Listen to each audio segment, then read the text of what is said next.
How royal inbreeding created monsters. The Habsburg story. Dios mío. The royal physician crosses himself, staring at what he's just delivered into the world. Madrid, November 6th, 1661. The candles in the birthing chamber burn low, their flames casting twisted shadows against cold stone walls. Outside, church bells wait in silence. Inside, Queen Mariana of Austria has finally stopped screaming. She's been in labor for 18 hours. 3 midwives move around the bed, their faces pale in the flickering light. Royal physicians whisper in Latin hands, trembling as they clutch their useless instruments. The air is thick incense, mixing with sweat and the metallic tang of blood. Everyone in this room knows something is wrong. They can feel it. Then finally a cry. But not the robust wail of a healthy prince. This sound is weak, strained, almost reluctant, as if the child itself knows it shouldn't be here. The head midwife lifts the infant, and for a long moment she simply stares. Her lips move in silent prayer. No one speaks. The baby's jaw protrudes grotesquely, pushing forward, as if the bones of his face had been assembled incorrectly. His tongue, swollen and purple, fills the space where words should someday form, making it impossible for his lips to meet. Saliva already pools at the corners. His limbs hang limp without the healthy tension of newborn muscles. His eyes stare, but do not focus on anything in this world. One of the younger physicians turns away, hand over his mouth. Another crosses himself again, muttering prayers under his breath. This child, this twisted, struggling creature wrapped in royal silk, is Carlos José, Prince of Asturias, future King Carlos II of Spain, heir to an empire that stretches across 3 continents. And from this moment forward, the fate of the Spanish Empire rests on his broken shoulders. The midwife looks at Queen Mariana, searching for words that won't come. Because how do you tell a mother that what she's just brought into the world is not a blessing but a reckoning? The court will later say he was born delicate but noble. They will claim his features carry the proud mark of Habsburg blood refined through generations of royal lineage. Official announcements will describe a healthy prince blessed by God, destined for greatness. But everyone in the birthing chamber knows the truth. Queen Mariana lies back against sweat-soaked pillows, her face grey with exhaustion, and something deeper, something like horror. She has seen her son. She knows what the rest of the empire doesn't yet understand.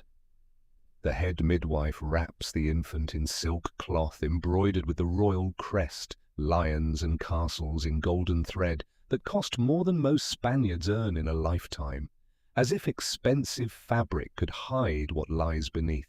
Outside the chamber, courtiers wait in hushed clusters, ministers in velvet robes, bishops clutching jeweled crosses, foreign ambassadors who have traveled from across Europe to witness this moment, nobles who have waited years for news of an heir. The heavy oak door opens. A prince, the midwife announces, her voice carefully flat. The kingdom has an heir. For a heartbeat there's silence. Then applause erupts, not loud, not joyous, but dutiful, measured, because this is what courts do. They perform, they maintain the fiction, they pretend. Servants rush through torchlit corridors, carrying the news to the city below. Church bells finally ring, iron clanging across Madrid's red-tiled roofs, echoing off stone walls and through narrow streets where people have been waiting since dawn.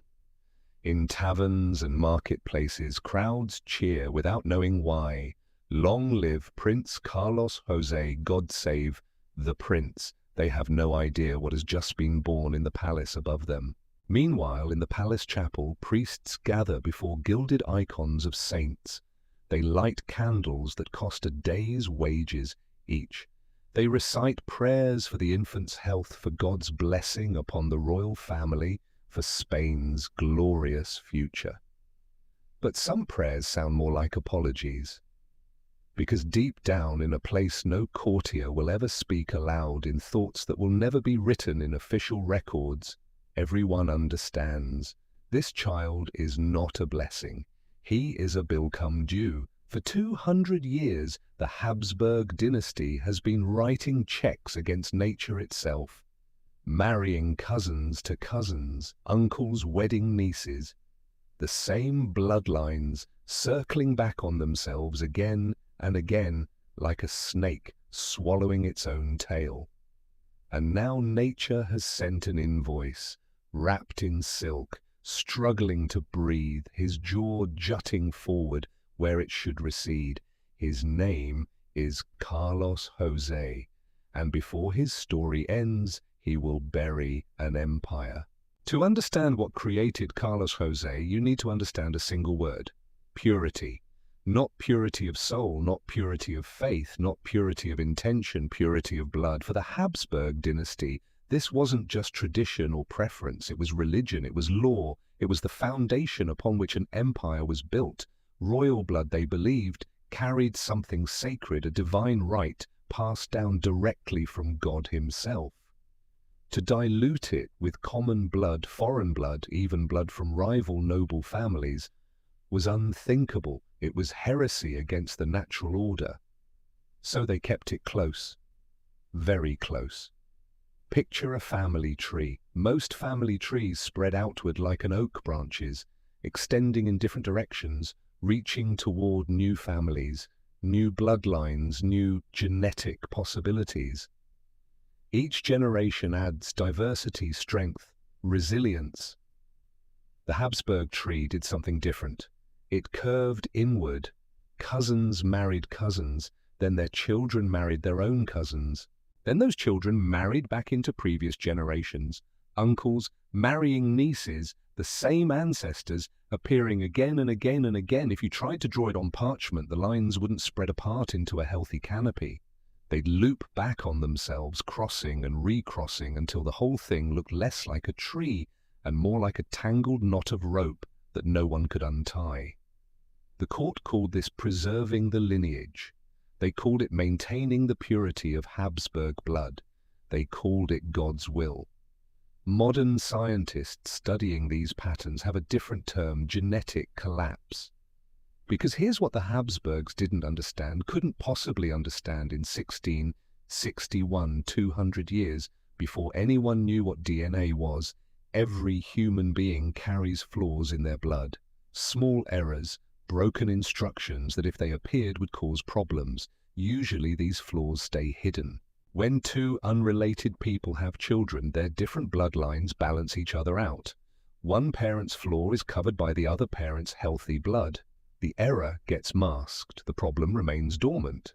But when relatives reproduce, when bloodlines are too similar, both parents carry the same flaws, the same errors, the same broken instructions. And those flaws stop hiding. They double, they amplify, they become visible, undeniable, devastating. Queen Mariana of Austria, Carlos José's mother, was not just married to King Felipe IV. She was his niece, his brother's daughter, which meant Carlos José's father was also his great uncle. Let that sink in for a moment.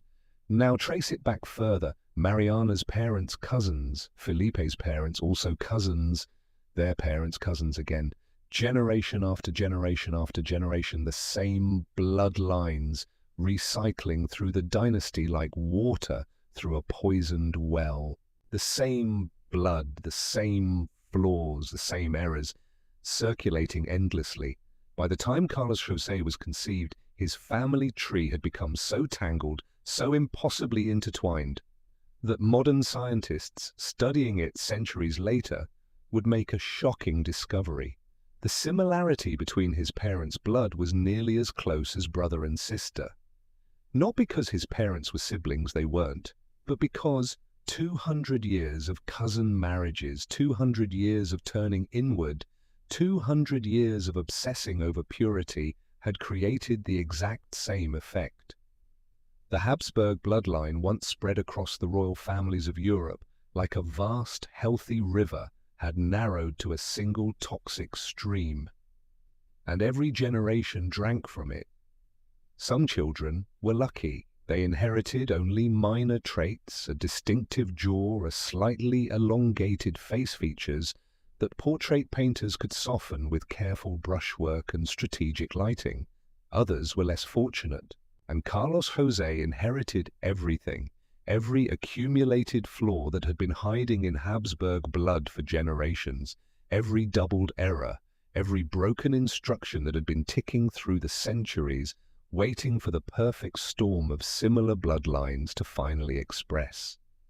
He didn't choose this. He didn't ask to be born into a body that was already failing before it took its first breath. But dynasties don't care about children. They care about thrones. They care about crowns. They care about maintaining power no matter the cost.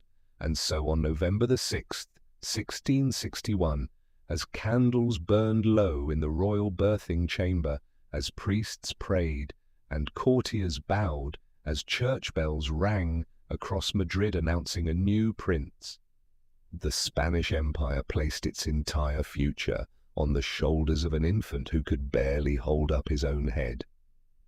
This is where the story truly begins, not with Carlos José's birth, but with the 200 years of decisions that made him inevitable.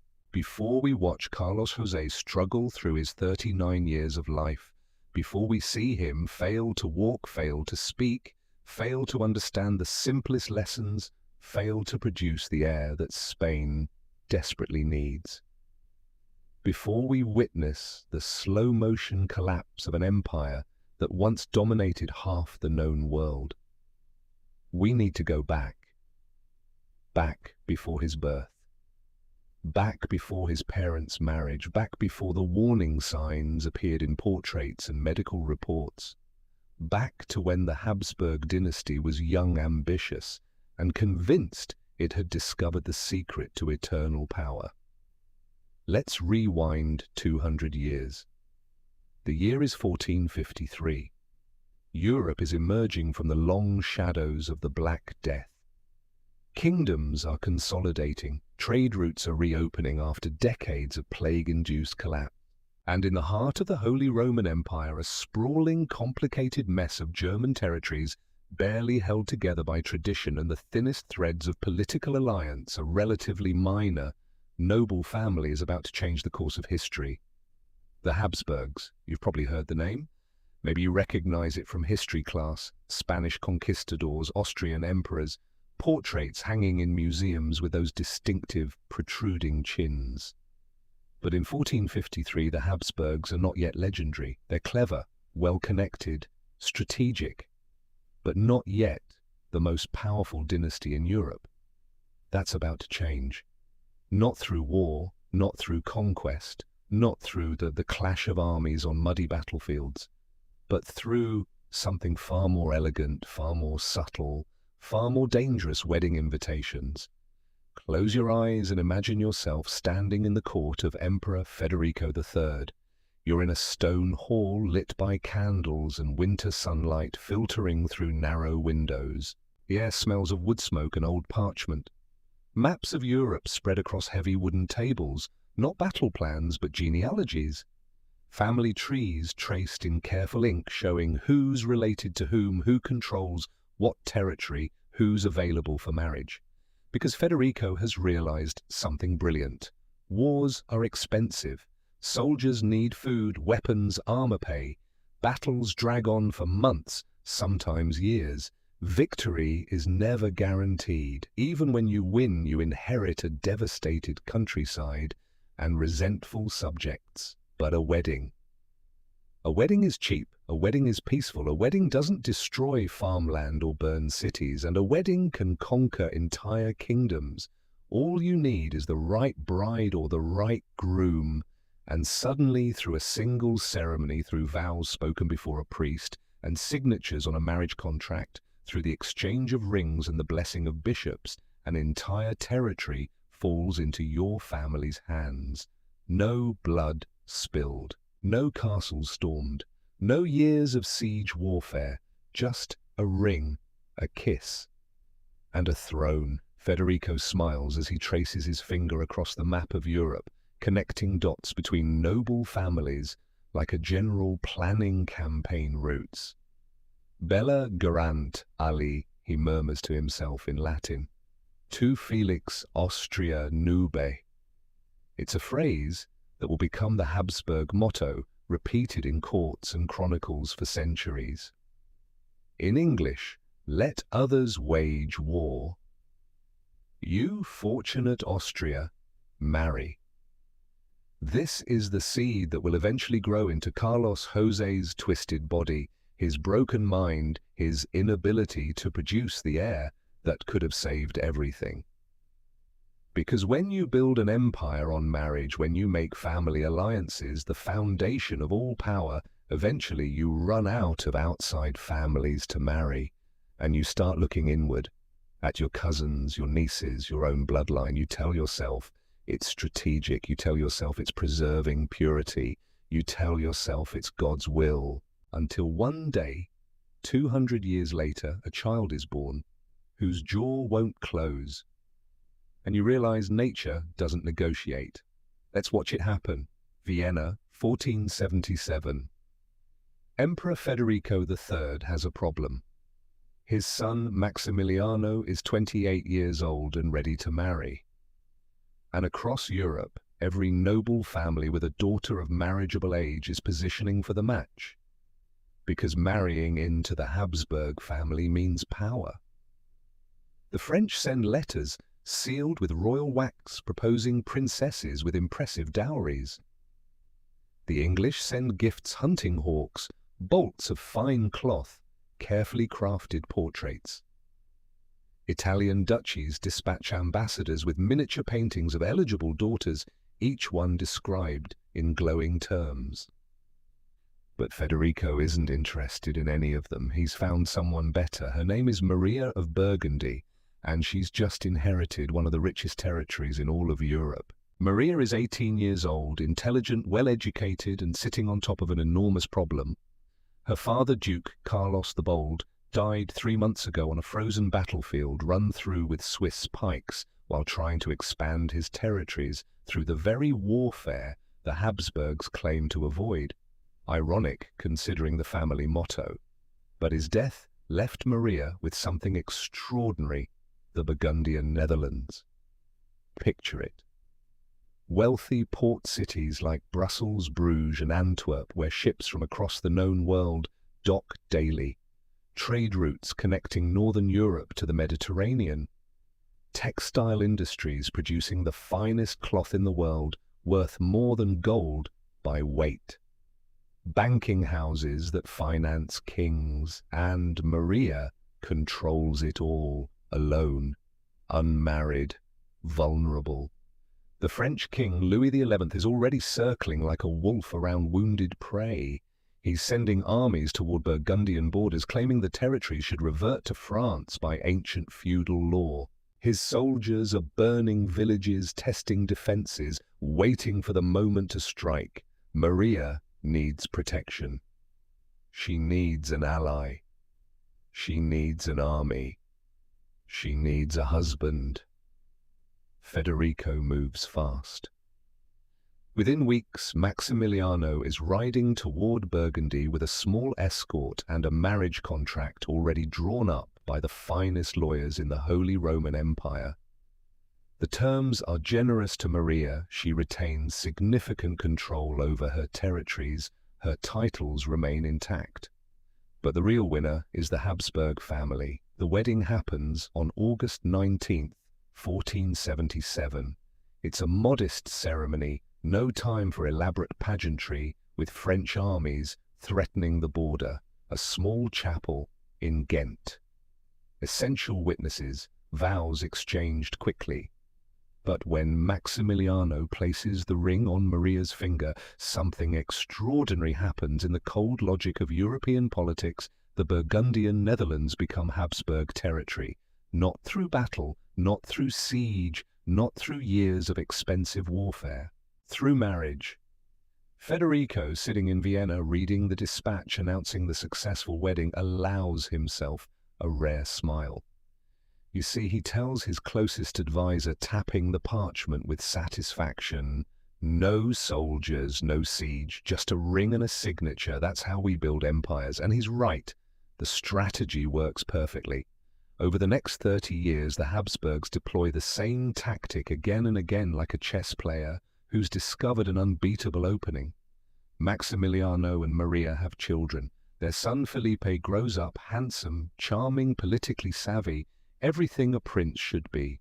Felipe marries Juana of Castile, daughter of Ferdinand and Isabella of Spain. The same Ferdinand and Isabella who funded Columbus, conquered Granada and unified the Spanish kingdoms into a single, powerful realm. When Juana eventually inherits the Spanish throne through a combination of deaths and political maneuvering, Spain becomes a Habsburg domain. Just like that. A wedding, a crown, an empire. Then their children marry into other royal lines with calculated precision. Fernando marries Anna of Hungary and Bohemia. When Anna's brother dies without heirs in a catastrophic battle against the Ottomans, Hungary and Bohemia fall to the Habsburgs like ripe fruit from a tree. Maria marries the King of Portugal. Portuguese territories and lucrative trade routes align with Habsburg interests. Within 3 generations, the Habsburg family controls an empire that would have required centuries of warfare to conquer Spain and its rapidly growing overseas empire in the Americas.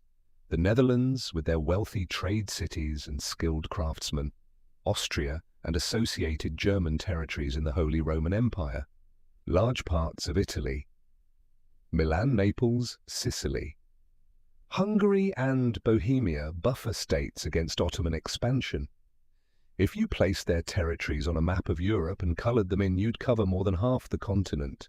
Add the Americas and the empire literally spans the globe, and they did it almost entirely through weddings. No massive wars, no prolonged sieges, no generations of soldiers dying in muddy fields.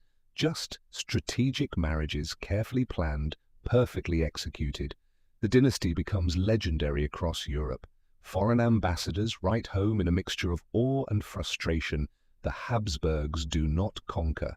They simply marry, and kingdoms fall into their lap like gifts from heaven. Poets compose verses about the family's divine favor. Scholars study their genealogies, marveling at the web of alliances. Other noble families try to copy the strategy but lack the Habsburgs' patience, planning, and sheer geographical advantage. But there's a hidden cost, a cost that nobody sees yet because the science to understand it won't exist for another 400 years. Because as the empire expands through marriage, the pool of acceptable marriage partners shrinks. Think about it carefully. You're a Habsburg prince in the year 1520. You need to marry someone who meets very specific requirements. She must be royal common blood is absolutely unthinkable, barely human in the eyes of the court. She must be Catholic. Religious purity matters almost as much as bloodline. She cannot come from a rival dynasty that might threaten Habsburg power. No French princesses, no English brides, unless politically safe. She should ideally strengthen existing alliances rather than creating new, potentially dangerous ones. That's already a remarkably short list. Now add one more requirement, one that seems innocent at first. Your family already controls most of the major royal houses in Europe through previous marriages, which means most eligible princesses are already related to you. They're your cousins, sometimes your nieces, occasionally both, depending on which branch of the impossibly tangled family tree you follow. And here's where the logic starts to twist into something dangerous. At first, marrying a cousin seems perfectly reasonable. Royal families across Europe do it occasionally. It's not ideal, certainly, but it's not scandalous. It's practical. Then it happens again the next generation, and again. What starts as occasional necessity becomes standard practice, becomes tradition, becomes policy, becomes unwritten law, because every time a Habsburg marries outside the dynasty, there's a risk. What if that foreign family tries to claim Habsburg territories? What if their children feel loyalty to both sides and create succession crises? What if power starts flowing away from Vienna and Madrid toward other capitals? But if you marry within the family, all these problems evaporate. The territories stay Habsburg, the loyalty stays Habsburg, the power stays concentrated in Habsburg hands. And so slowly, almost imperceptibly, the dynasty begins turning inward, like a fortress pulling up its drawbridge, like a circle closing. The architects of this strategy, emperors like Federico Maximiliano and later Carlos V, don't see the danger. They see success, undeniable, remarkable success. Territory after territory falling under Habsburg control. An empire so vast that people begin saying the sun never sets on Habsburg lands, and it's literally true. They're too busy celebrating to notice the family tree starting to twist. Too focused on maps and territories to study bloodlines.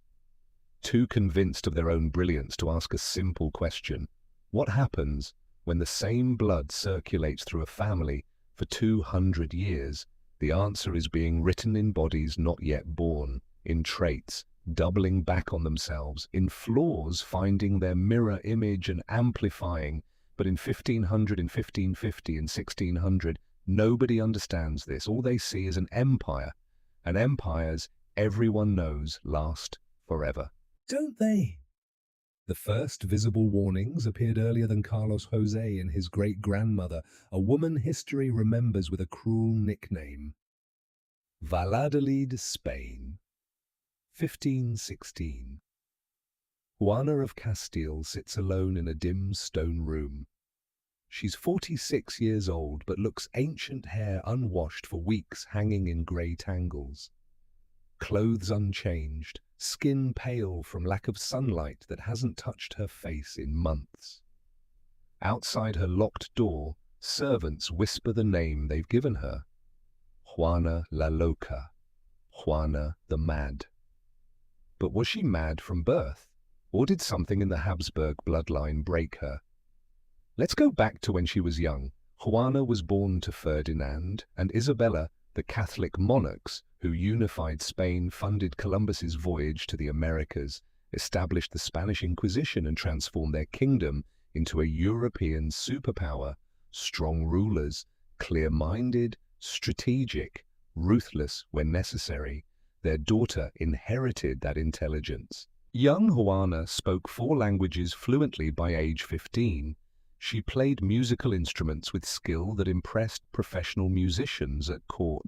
She impressed foreign diplomats with her wit and political insight that seemed beyond her years. By all contemporary accounts, she was brilliant. Then, at 17, she married Felipe of Habsburg. Felipe the Handsome, they called him, son of Emperor Maximiliano and Maria of Burgundy. Tall, attractive, charming, everything a prince should be on the surface. The marriage was strategic, linking Spain to the Habsburg network of alliances, creating what would become the foundation of the Spanish Habsburg line. But it was also something else, something nobody discussed openly.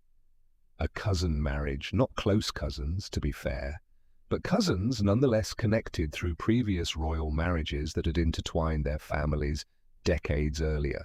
The similarity in their blood was smaller than what would come later, but it was there. At the time, this seemed normal, acceptable, the way royal marriages worked. But watch what happens next. Juana becomes obsessed with Felipe in a way that goes beyond normal devotion, dangerously obsessed. When he travels without her, she rages, throwing furniture, screaming at servants until her voice goes hoarse, refusing to eat for days until she collapses from weakness.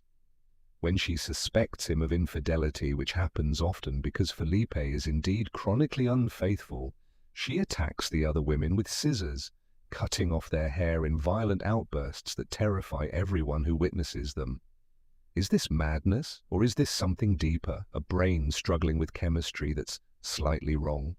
Modern doctors studying her documented behavior suggest possibilities severe depression with violent episodes, what we'd now call bipolar disorder, possibly early onset mental illness with genetic components. All conditions that become more likely when bloodlines are too closely related, when similar flaws appear in both parents and amplify in their children.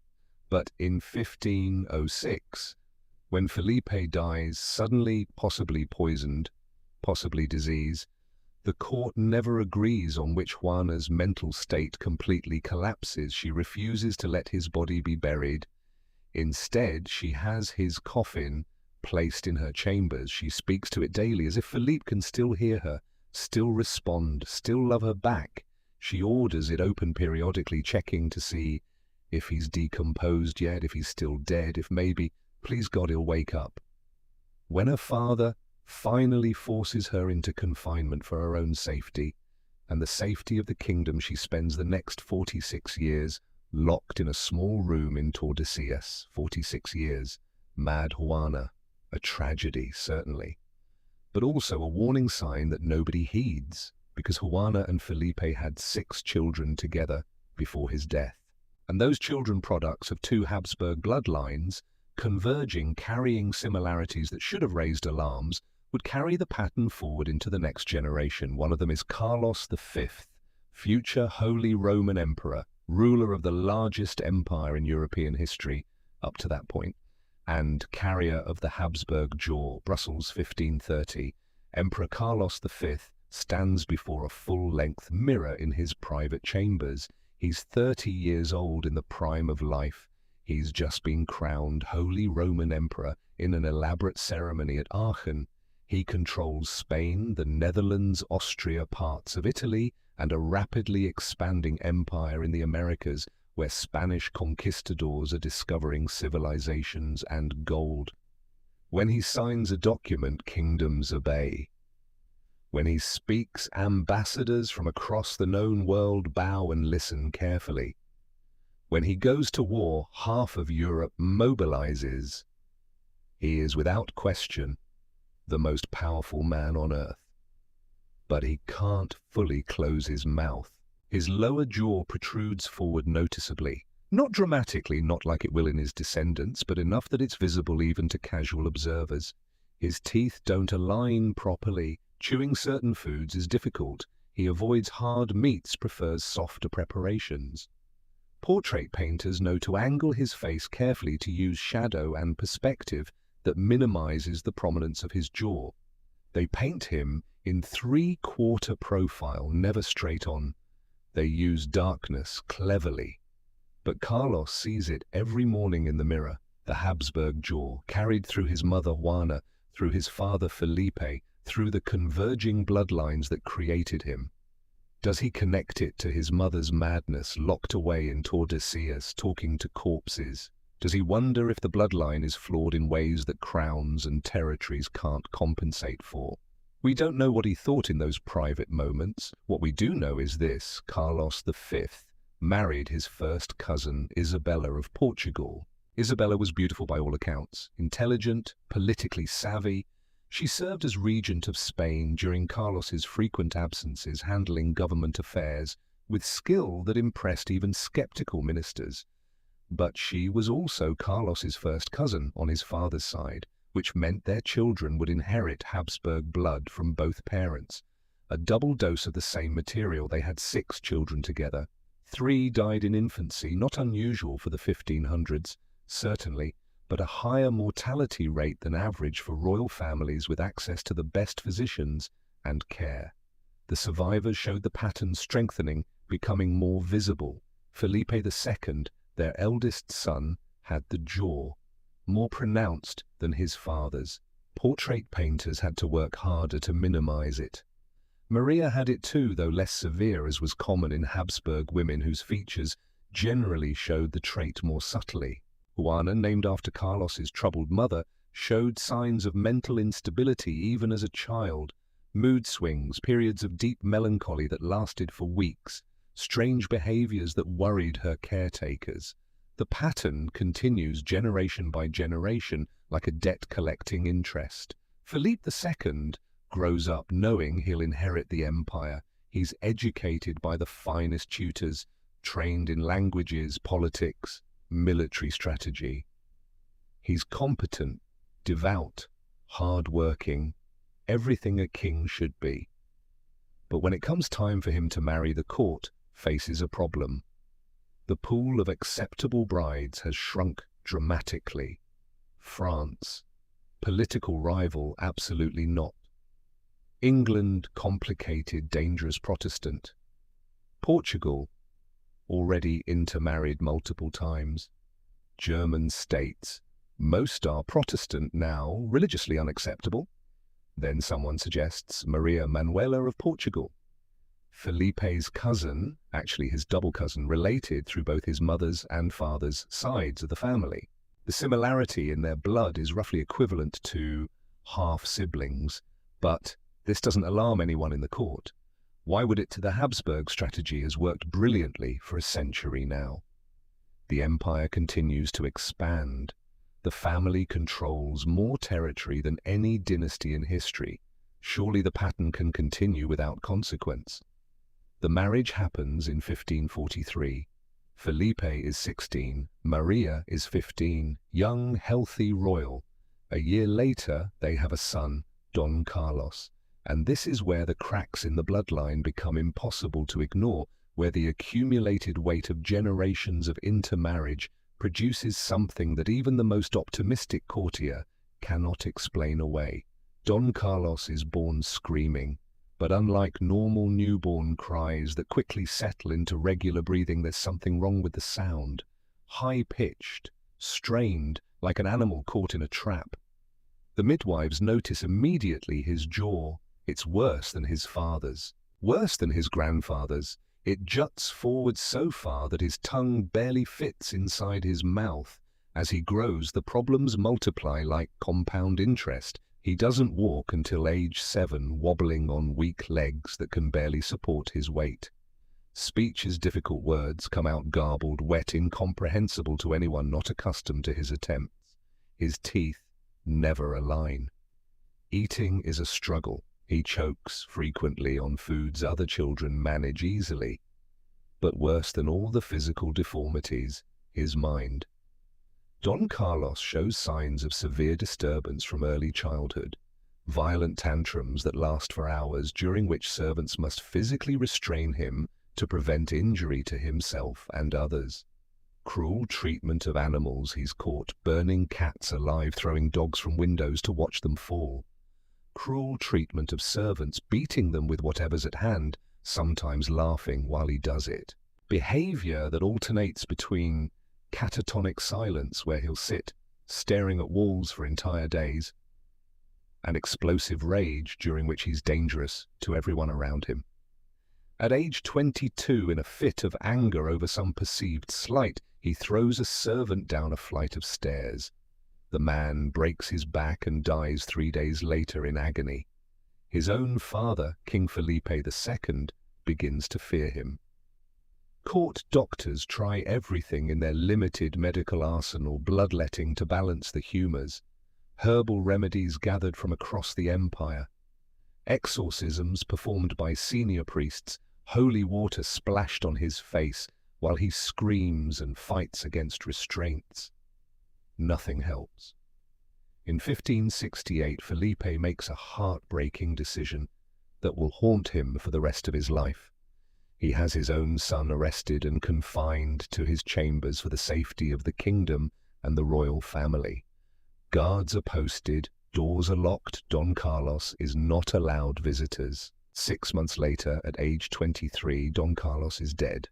Officially fever, unofficially possibly starved himself in protest, possibly poisoned on quiet orders, possibly simply gave up on living in a body and mind that betrayed him constantly. The court breathes a quiet sigh of relief that nobody would dare voice aloud, because everyone from the lowest servant to the highest bishop understood one terrible truth.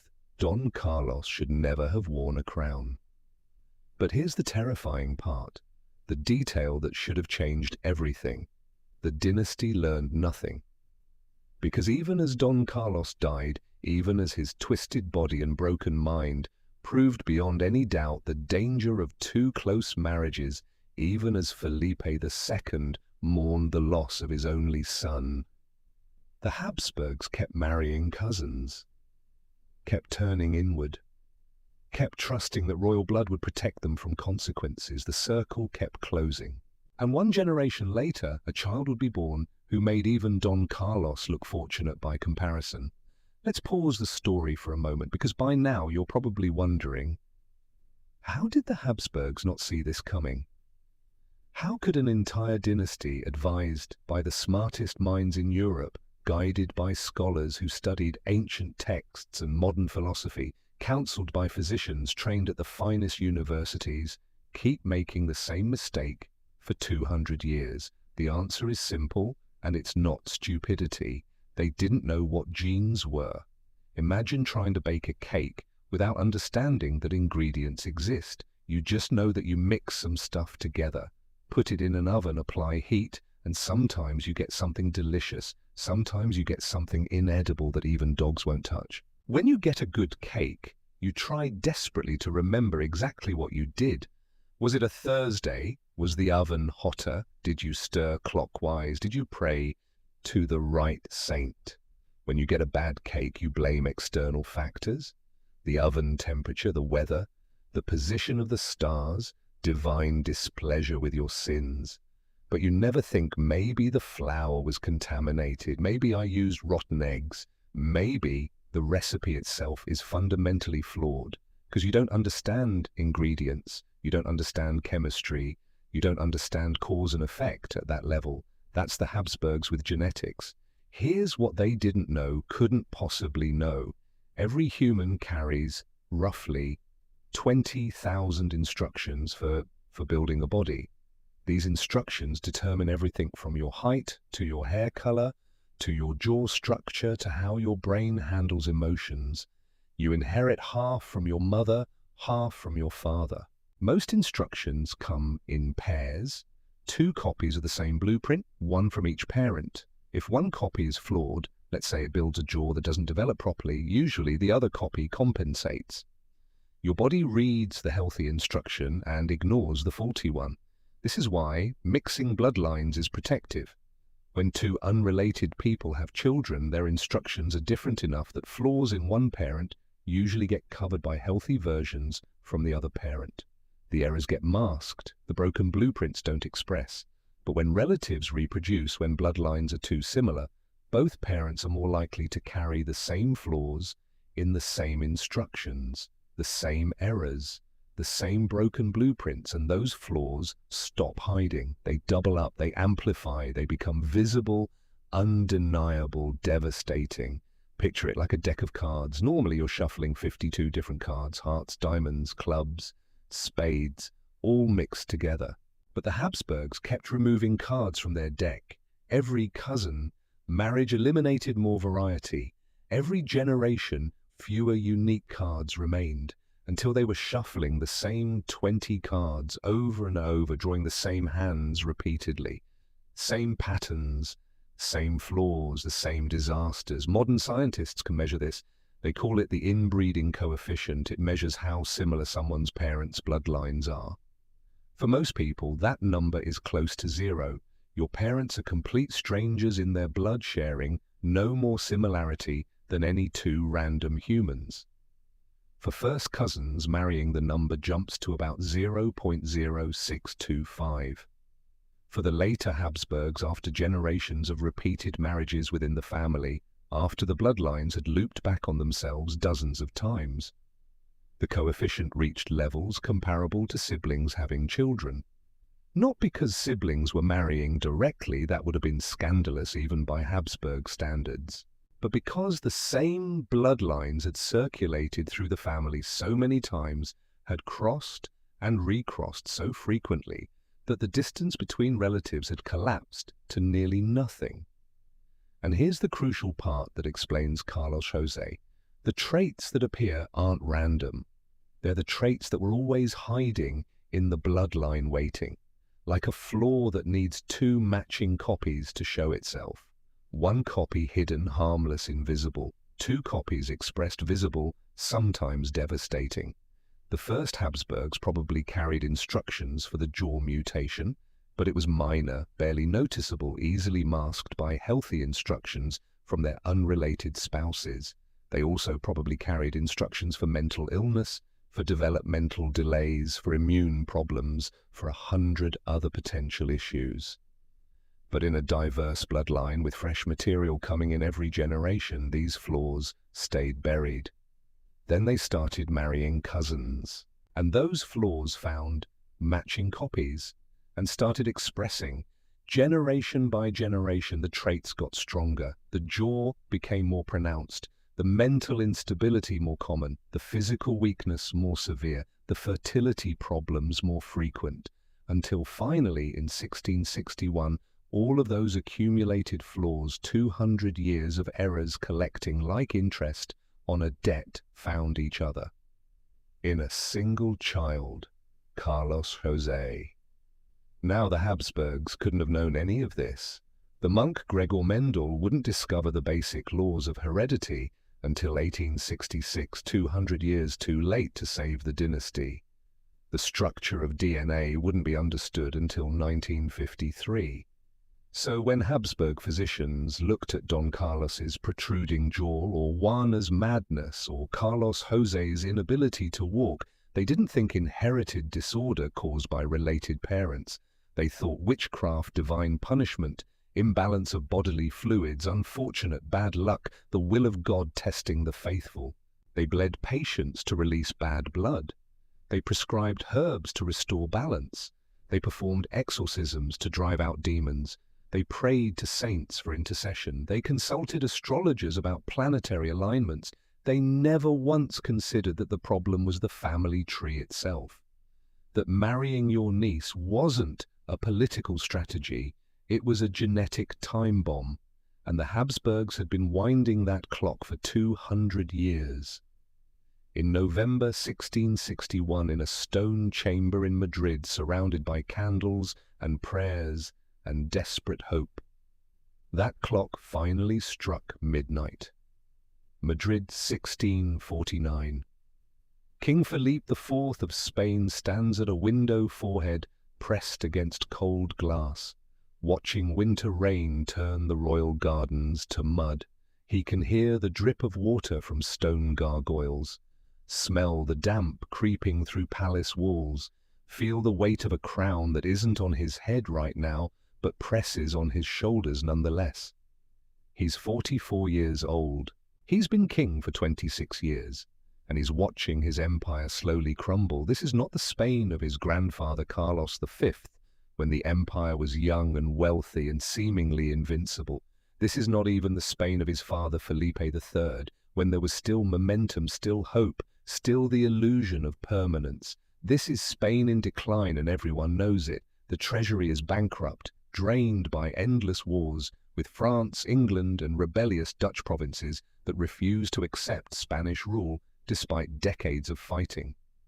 The silver mines of the Americas, once seemingly infinite, can't keep pace with Spain's debts. The galleons still arrive from across the Atlantic, holds full of precious metal, but the gold flows out even faster to pay soldiers, bribe allies, service loans from German banking houses. Plague sweeps through cities, killing tens of thousands. The streets of Seville smell of death. Harvests fail across Castile, the heartland withering. Taxes crush the population until peasants abandon fields and flee to cities or take ships to the Americas, desperate for anything better than this.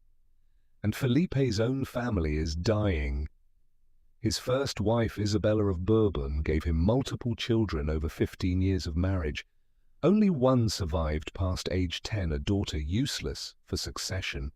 His heir, Prince Baltasar Carlos, seemed healthy for years. Strong, intelligent, everything Spain needed for the future. Portrait painters showed him on horseback, looking vigorous and capable, the hope of the dynasty. Then at 16, Balthasar caught smallpox and died within days, body covered in pustules, burning with fever that no physician could reduce. Felipe stood over his son's body and felt the weight of an empire pressing on his shoulders until he could barely breathe. No air, no sun, no future. The dynasty balanced on a knife's edge over an abyss. Felipe remarried out of pure necessity. Not for love, he barely knew the woman before the wedding. Not for alliance, she brought no particular political advantage to speak of. For survival. The court compiled lists of eligible candidates with clinical detachment. The requirements were clear: Catholic, absolutely essential, non-negotiable. Royal blood, common marriages were unthinkable even now. Young enough to bear multiple children, preferably teenagers who could give him a decade of attempts. Politically acceptable, no one who would cause international incidents. But there was one more requirement that nobody stated in official documents, but everyone understood in their bones: Habsburg. Because after 200 years of intermarriage, the dynasty had become so obsessed with bloodline purity that marrying outside the family felt like betrayal, like admitting defeat, like diluting the divine right that justified their entire rule. The choice was made quickly. Mariana of Austria, Felipe's niece, his brother's daughter. Let's be very clear about what this means, about the exact nature of this relationship. Mariana's father was Fernando III, Holy Roman Emperor. Fernando was Felipe's younger brother, born to the same parents sharing the same blood, which made Mariana literally Felipe's brother's daughter. They shared grandparents, aunts, uncles, cousins. If you drew their family tree accurately, you'd need to draw connecting lines between the same ancestors multiple times, the parchment becoming a maze. Mariana was 14 years old when the betrothal was announced. Felipe was 42. She was young enough to be his daughter. She was by blood nearly as close as a daughter. The similarity they shared was almost equivalent to a parent-child relationship. But royal courts don't think in terms of blood similarity. They think in terms of thrones, territories, treaties, power. And Mariana carried Habsburg blood on both sides. Her father's line and her mother's, who was also a Habsburg through previous cousin marriages that had tangled the tree even further. Perfect, the court advisors said, nodding with satisfaction around a table covered in genealogical charts. The bloodline will remain pure. The crown will stay firmly in family hands. No foreign influence to complicate succession. They had no idea what they'd just done. No idea that they'd just loaded the chamber for a catastrophe. The wedding took place on October the 7th, 1649. A 14-year-old girl married to her 42-year-old uncle in a ceremony that followed every proper protocol, blessed by bishops, witnessed by nobility, recorded in official chronicles as a joyous occasion for the kingdom. Contemporary accounts describe Mariana as delicate in constitution, pale, frail, quiet, obedient, as a well-trained daughter. She'd been raised in the Austrian court, taught languages, music, embroidery, dancing, all the accomplishments expected of a princess destined for marriage. But she was also a Habsburg through and through, which meant she carried the accumulated load of 2 centuries of intermarriage, all those flawed instructions hiding in her blood. And Felipe, 42, exhausted, desperate for an heir, carried the same load, the same flaws, the same broken blueprints, waiting to find their match. When their blood combined in the child that would become Carlos José, it was like pouring gasoline on embers that had been smoldering for generations. Mariana became pregnant quickly, which the court took as a good sign. Prayers were offered in every church in Spain, masses held daily, astrologers consulted to determine auspicious dates and signs. Everyone prayed for a son, a strong son, a healthy heir who would secure the dynasty for another generation. In July 1651, Mariana gave birth. A daughter. They named her Margarita Teresa.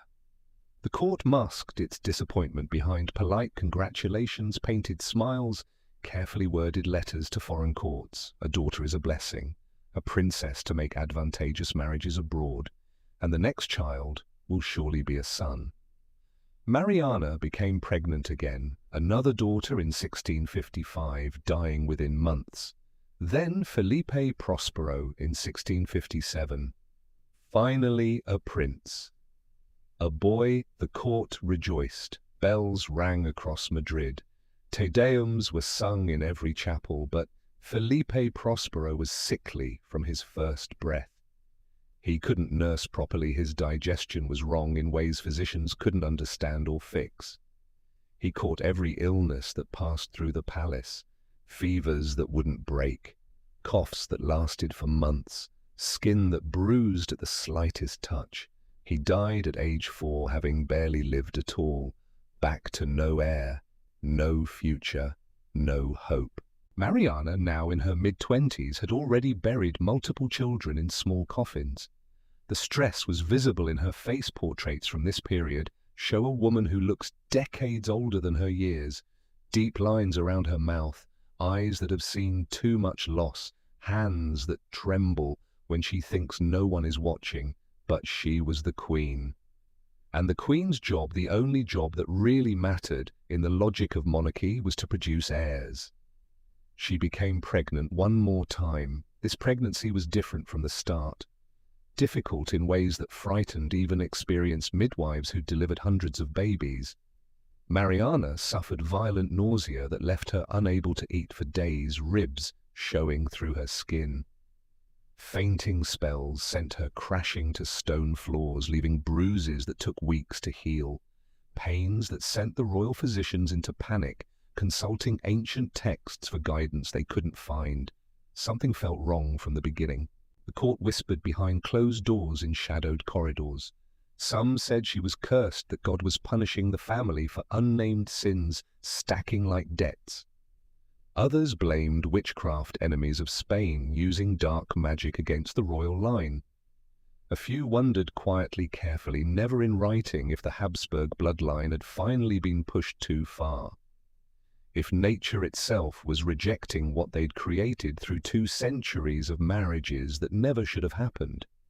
But on November the 6th, 1661, ready or not, wanted or not, Mariana went into labor. 18 hours of agony while physicians paced and prayed and tried treatments that did nothing. 3 midwives working in rotation because the labor was so long, so difficult, so unlike anything they'd seen before. Endless prayers muttered under trembling breaths. Candles burning down to stubs and being replaced. And then a cry. Weak, strained, almost reluctant, as if the child knew what awaited. Prince Carlos José had arrived. The last Spanish Habsburg, the final bill come due for 2 centuries of choices that seemed so reasonable at the time.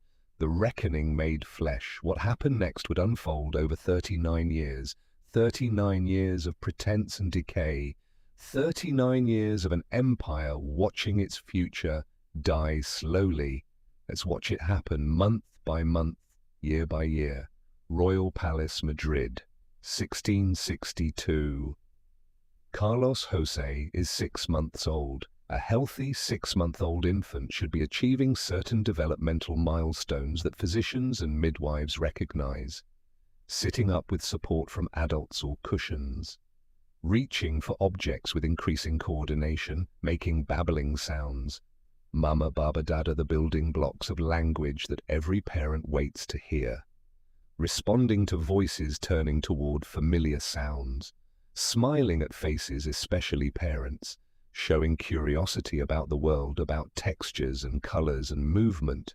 Carlos José does none of these things. He lies in his ornate cradle, carved walnut wood inlaid with gold leaf lined with silk that costs more than a farmer earns in a year, and his eyes track nothing. Not faces leaning over him with desperate hope, not toys dangled before his eyes by increasingly worried servants, not the elaborate mobile of painted angels suspended above his head. His gaze passes through people, through objects, as if he's looking at something beyond this world that only he can perceive. His head lolls to one side, too heavy for his weak neck muscles to support properly, and his lips never meet, because his jaw, that cursed Habsburg jaw, already pronounced at 6 months, makes closing them nearly impossible. Wetness runs down his chin in streams that never stop. Servants change him 3 times a day, not for normal infant reasons, but because the saliva saturates everything it touches, soaking through silk and linen. Queen Mariana sits beside the cradle for hours each day. Sometimes she prays, rosary beads clicking through her fingers, lips moving in silent appeals to the Virgin Mary, to Saint James, to any saint who might intercede on behalf of her broken child.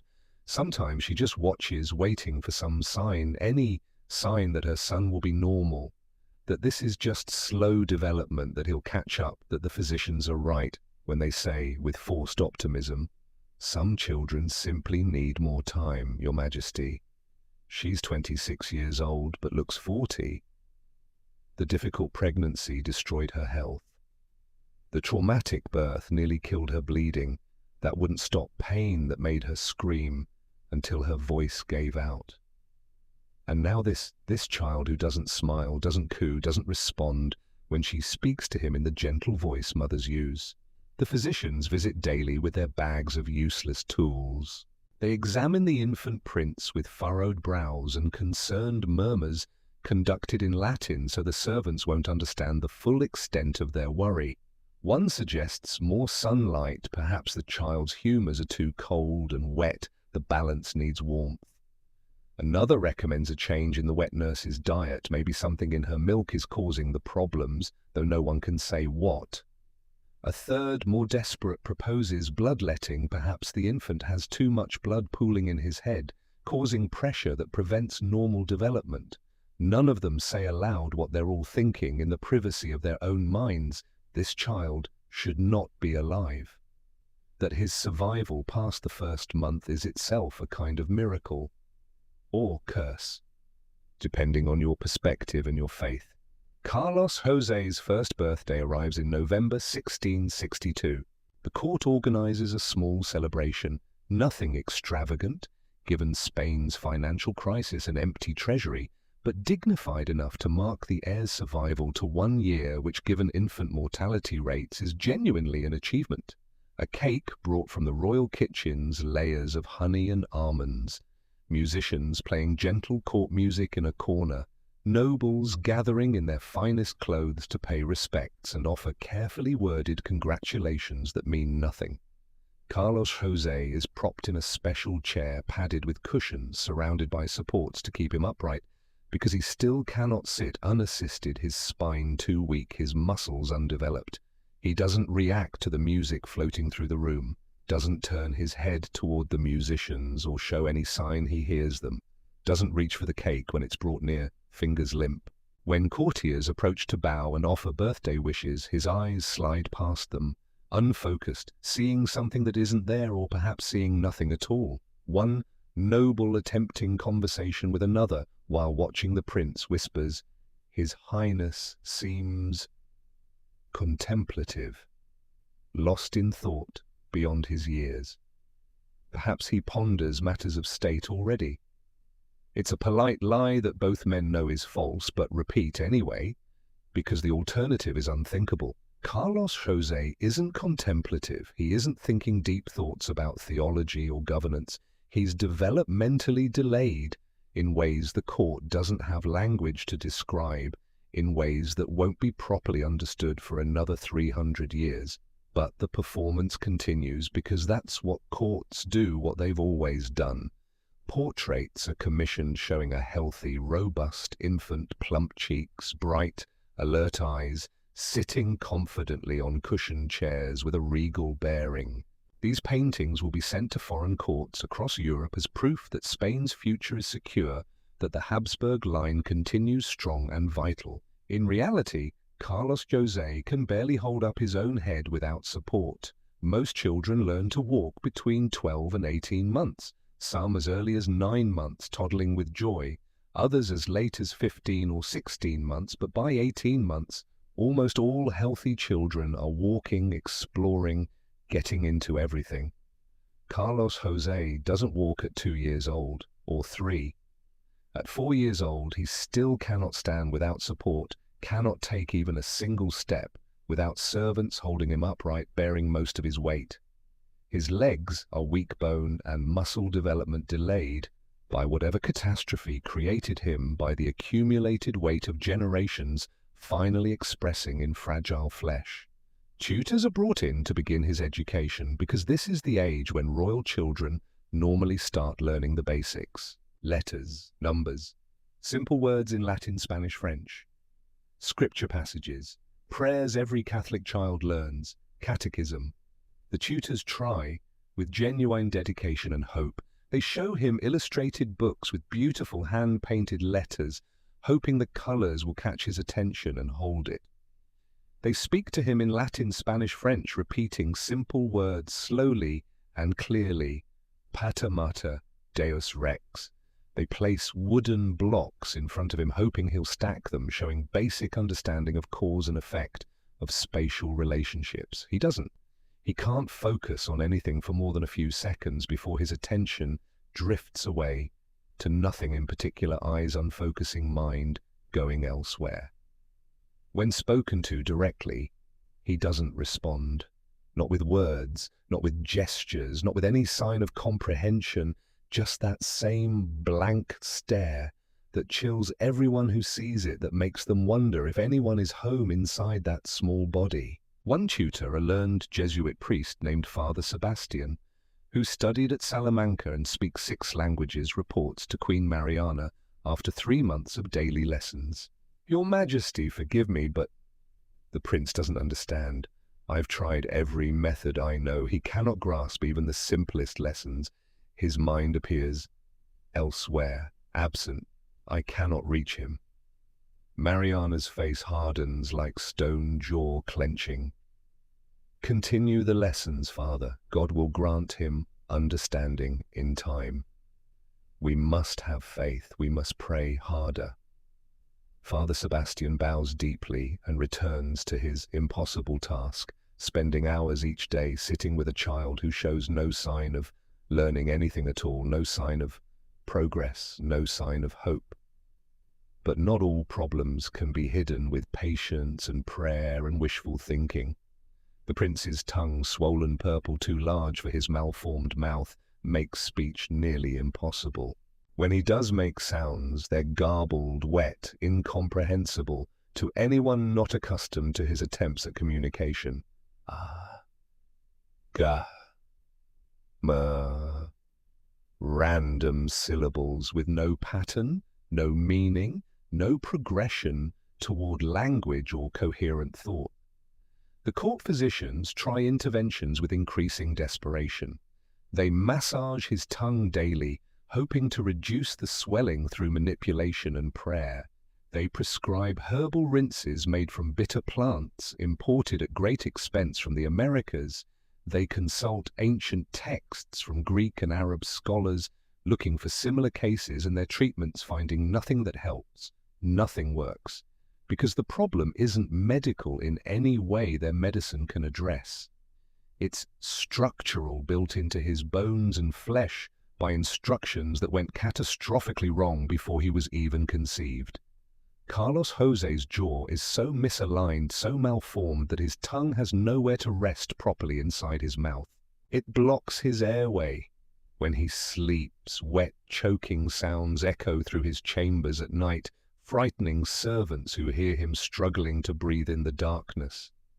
Attendants are stationed by his bed at all times, ready to turn him on his side when his breathing stops, when the gurgling sounds indicate he's choking on his own saliva.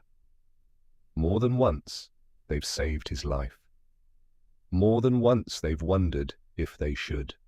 Finally at age 6, Carlos José takes his first steps, unsteady, wobbling, like a very old man walking on a ship's deck during a storm, grabbing for support that isn't there.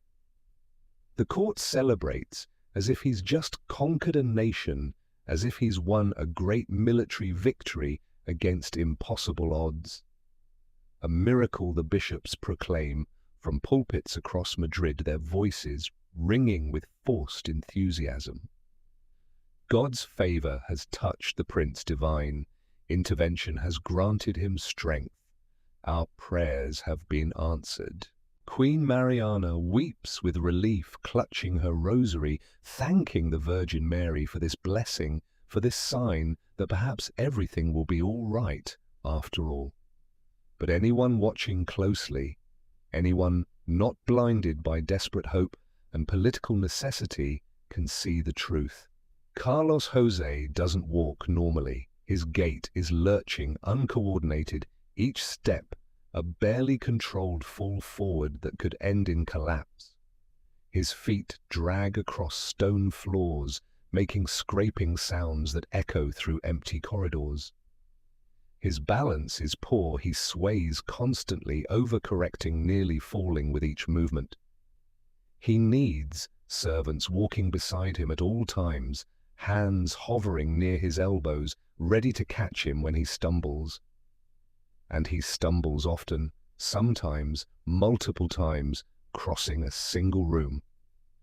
By age 7, he can walk short distances without direct support, perhaps 20 feet, before exhaustion forces him to stop, chest heaving. But running impossible. His legs simply cannot coordinate that level of movement. Climbing stairs only with help, servants practically carrying him up each step. Standing for extended periods, he sways, trembles, eventually collapses if not seated within minutes. Meanwhile, his education has failed entirely and completely.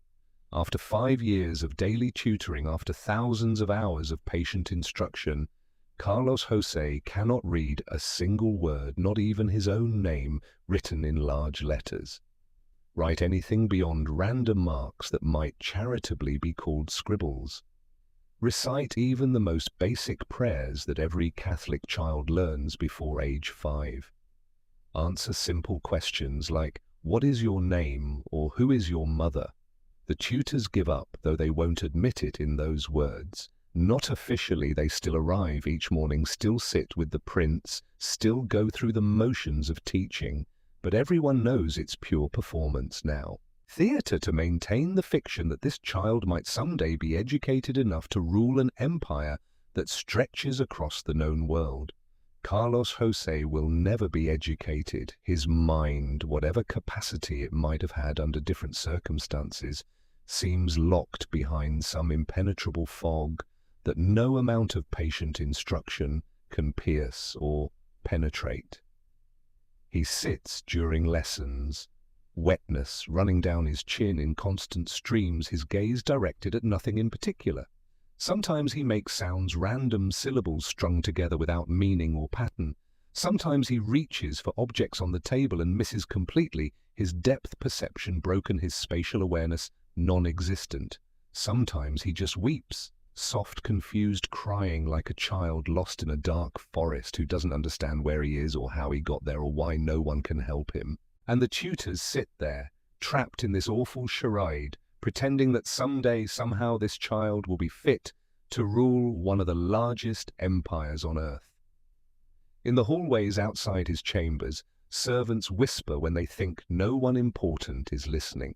Some say he's cursed, that the family's sins have caught up with them, that God is punishing the Habsburgs for pride and ambition.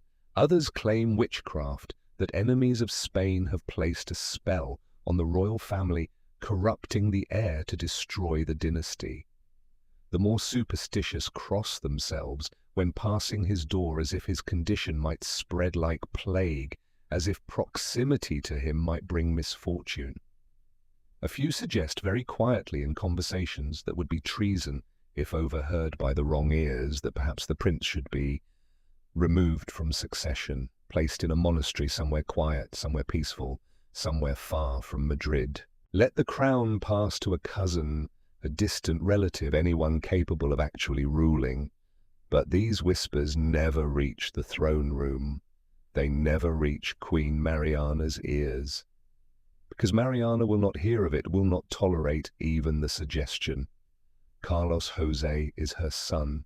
He is the legitimate heir born in wedlock to a king and queen, and he will be king no matter what, even if his mind never develops beyond that of a small child, even if his body never strengthens and never becomes capable of the physical demands of kingship, even if every single person in the palace absolutely knows with certainty that this child should never wear a crown, should never hold power over millions of lives.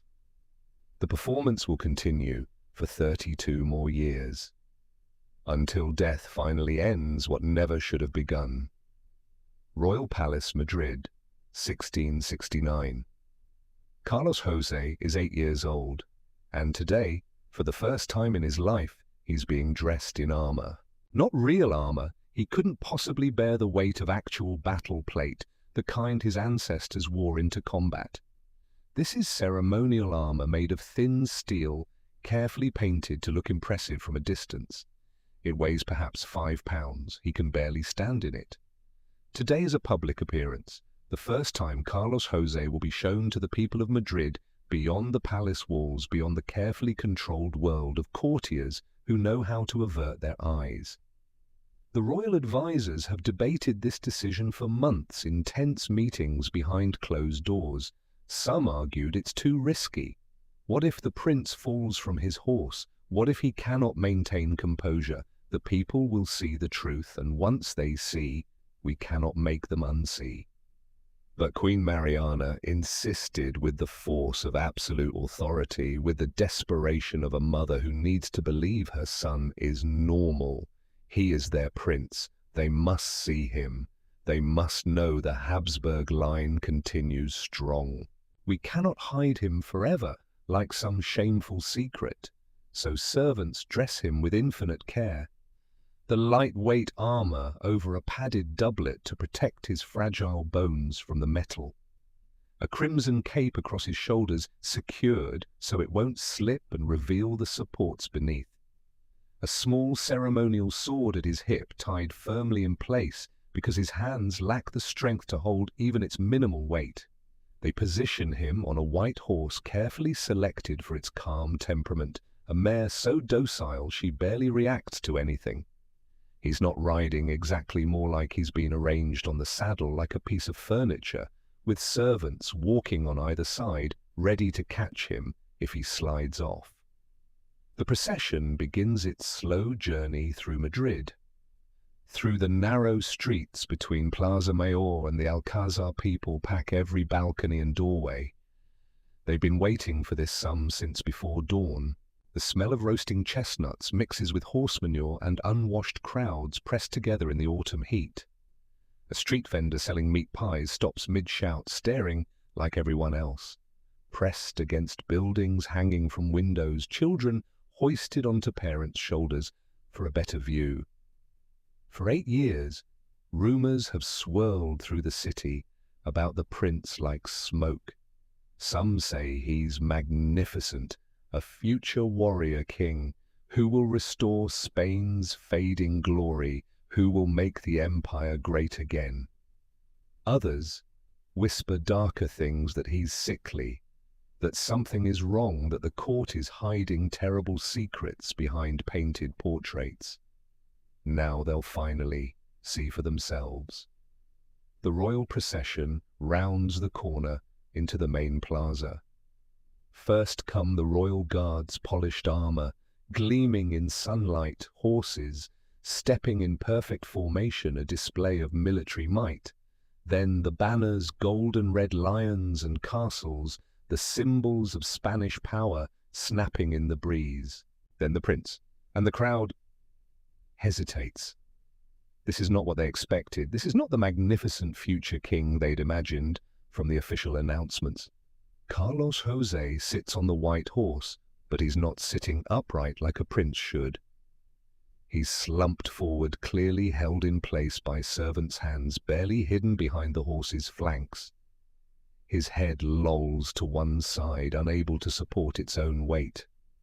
His jaw hangs open even at this distance. People can see the wetness glistening on his chin, catching sunlight.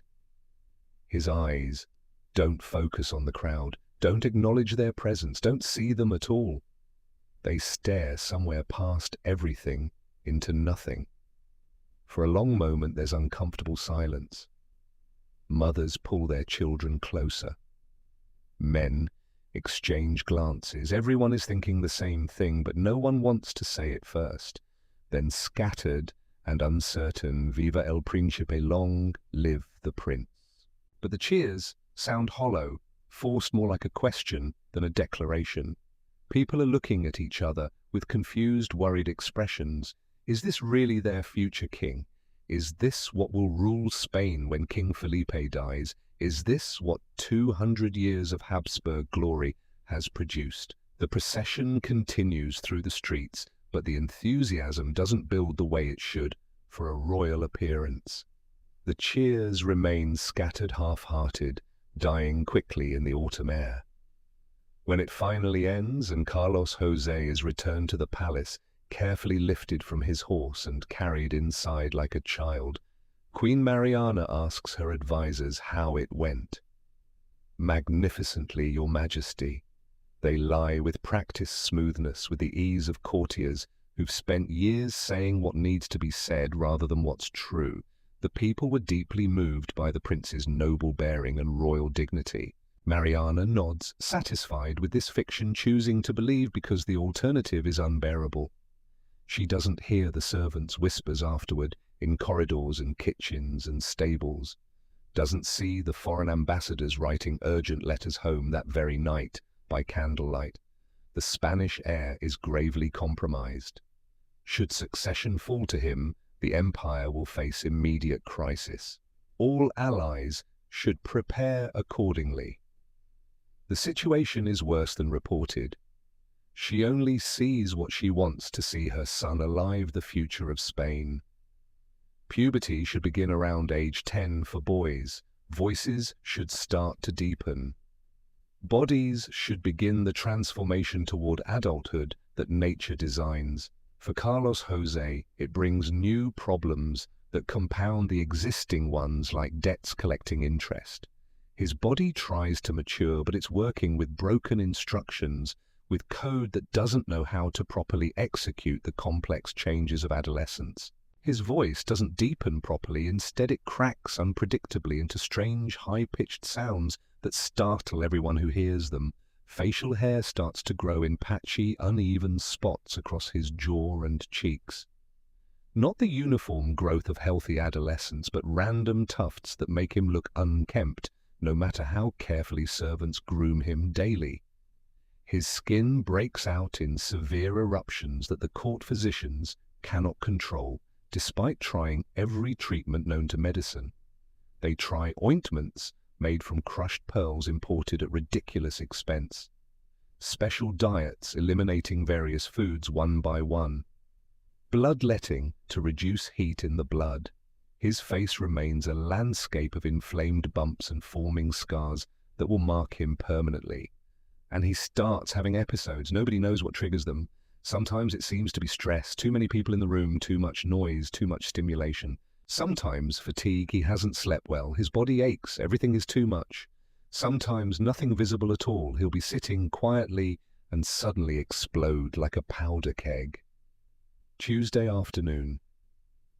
A tutor is showing Carlos José a picture book, trying once again to teach him letters. Without warning, the book flies across the room. Carlos José screams not words, never words. Just raw sound that echoes off stone walls and sends servants running. His face turns purple, almost black with blood. His fists clench, his jaw works uselessly, a silver candlestick on the table. He grabs it, throws it with surprising strength. The tutor ducks. The candlestick crashes into the wall, leaving a dent in ancient plaster embedding itself. 3 servants rush in knowing the sound, knowing what it means. It takes all 3 to hold him without causing injury. They have to be so careful because his bones are like glass, prone to breaking under pressure that wouldn't harm a normal person. He fights them for 20 minutes, thrashing, screaming, a wild thing trapped in royal silk. Then collapses like a puppet with cut strings, then weeps, tears running down his scarred face. By evening, he's forgotten it happened, mind unable to hold the memory. The physicians call it melancholy of the blood, or dangerous imbalance of the 4 humors that requires immediate attention, or divine testing of the royal spirit to prepare him for kingship. What they don't have words for, what won't be understood for centuries, is neurological dysfunction caused by genetic abnormalities, brain chemistry gone fundamentally wrong, neural pathways that fire incorrectly or not at all, a mind trapped in patterns it cannot escape or understand or control. By ages 12 through 14, the tutors have long since given up any pretense of traditional education. Instead, they focus on the most basic life skills imaginable, the things toddlers usually master. Can he dress himself? No. His fingers lack the fine motor coordination needed for buttons, laces, clasps, any of it. Can he feed himself? Partially. He can bring soft foods to his mouth with a spoon if someone has prepared everything, but only soft foods, bread soaked in milk-mashed vegetables, thin broths. Anything requiring chewing is beyond him, his jaw too malformed to work properly. Servants must cut everything into tiny pieces because his teeth don't meet, because swallowing is difficult, because choking is always a risk. Can he use the toilet independently? No. He still requires assistance with all bodily functions like an infant, but in the body of an adolescent. At 14 years old, Carlos José functions at roughly the level of a 4-year-old child. Maybe less in some areas, maybe slightly more in others where repetition has created dim understanding, but he's not a child, he's the Crown Prince of Spain, heir to territories spanning 3 continents. Future ruler of millions of people who don't know his name is a joke, and completely, utterly, catastrophically incapable of any of it. The court begins to fracture into competing factions as this reality becomes undeniable, even to the most optimistic. One group, led by Queen Mariana with absolute conviction, insists Carlos José will improve. He's simply developing slowly. Many great men were slow as children. God's plan works in mysterious ways. We must have faith. We must pray harder. We must believe. They pour resources into him, more physicians brought from across Europe at enormous expense, more prayers and masses, more holy relics pressed against his forehead in hopes of miraculous healing that never comes. Another faction quietly begins exploring alternatives, though they must speak in the most careful euphemisms to avoid charges of treason.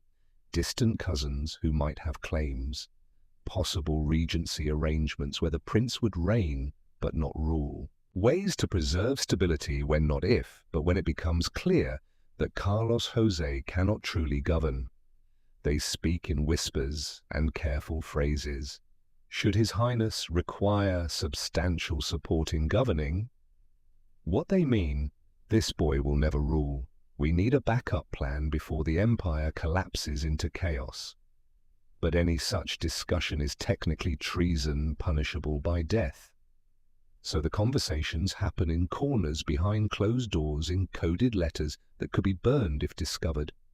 Meanwhile, Europe watches with predatory interest.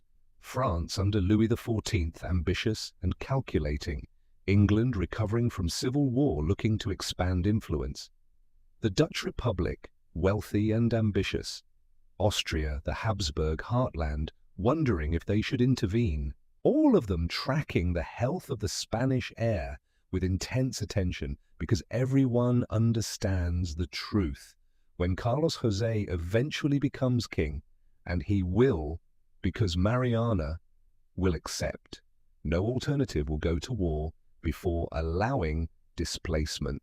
Spain will be vulnerable. A king who can't speak clearly, can't walk without help, can't think strategically, can't command armies, can't negotiate treaties, can't do any of the things kings must do.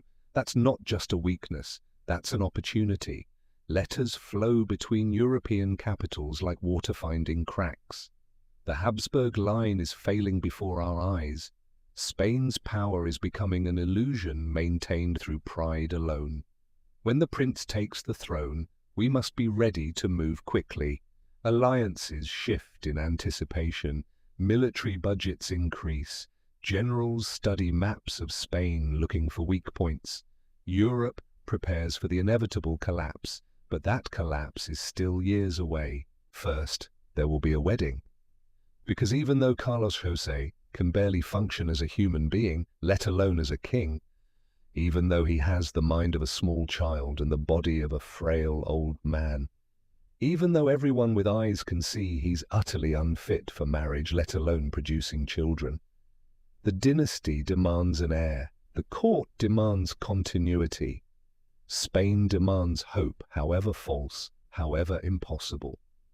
And so arrangements are made. A bride is chosen from the dwindling pool of European princesses. Not for love. Carlos José doesn't understand love. Not even for a proper alliance. No major power wants to tie itself to this disaster. Simply for duty, for the appearance of normalcy, for one last, desperate attempt to save a bloodline that should have ended generations ago.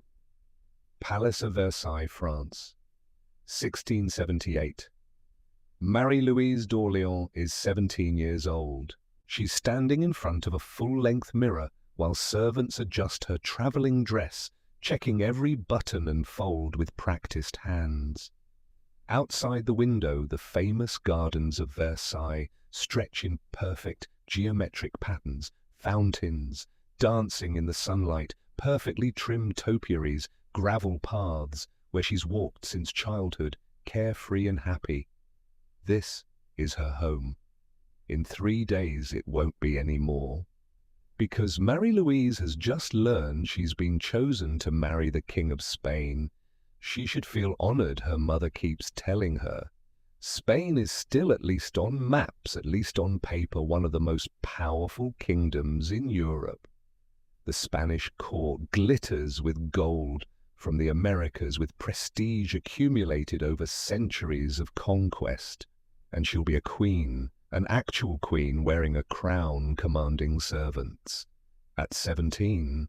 But Marie Louise has also heard the whispers that servants think she doesn't understand about Carlos José, about his health, about the difficulties her uncle King Louis XIV of France summoned her 2 days ago. She'd curtsied low before his throne, heart pounding, wondering what command he would give, what duty he would demand. Marie Louise? He said, not unkindly, but with the weight of absolute authority that brooks no argument. You understand why this marriage is important. To strengthen the alliance between France and Spain, Your Majesty. Precisely. Spain is weakening, everyone can see it, but a French queen on their throne serves our interests. You will go to Madrid, you will marry their king, and you will provide France with influence in their court. This is not a request. He paused, studying her face with eyes that see everything. The Spanish king is young like yourself, and he has been unwell for most of his life, but you are strong, healthy. You will provide him with heirs, and in doing so, you will serve France. Do you understand your duty? She'd curtsied again, knowing that argument was impossible, that her fate was sealed the moment he decided it. Yes, Your Majesty, I understand. But as she left the throne room, her hands were shaking. Unwell, that's the careful word Louis used, the diplomatic word. But the rumors that circulated through Versailles among the ladies-in-waiting said much worse. Much, much worse. The procession to Spain is magnificent, designed to impress Spanish observers. Carriages gilded and painted with scenes of French glory. armed guards in formation, polished and perfect, wagons loaded with gifts, French wine tapestries, books a dowry fit for a queen. Marie Louise waves from her carriage window as French crowds cheer her departure, calling blessings. She's trying desperately to be brave, to see this as an adventure rather than an exile, to believe what everyone keeps telling her. But every mile closer to Madrid, every kilometer south towards Spain, her stomach tightens with dread that won't leave. At the border, Spanish officials greet her with elaborate ceremony that takes hours. More carriages, even more ornate than the French ones, dripping with gold leaf. More guards in Spanish livery, red and gold. More protocol, more bowing, more careful speeches about eternal friendship between kingdoms. Everything polished perfect, designed to project power and wealth that may no longer exist. Then finally Madrid. The royal palace looms massive against grey sky stone walls, thick enough to withstand siege towers reaching upward, centuries of history pressing down on everything. Marie Louise is escorted to her chambers by silent servants.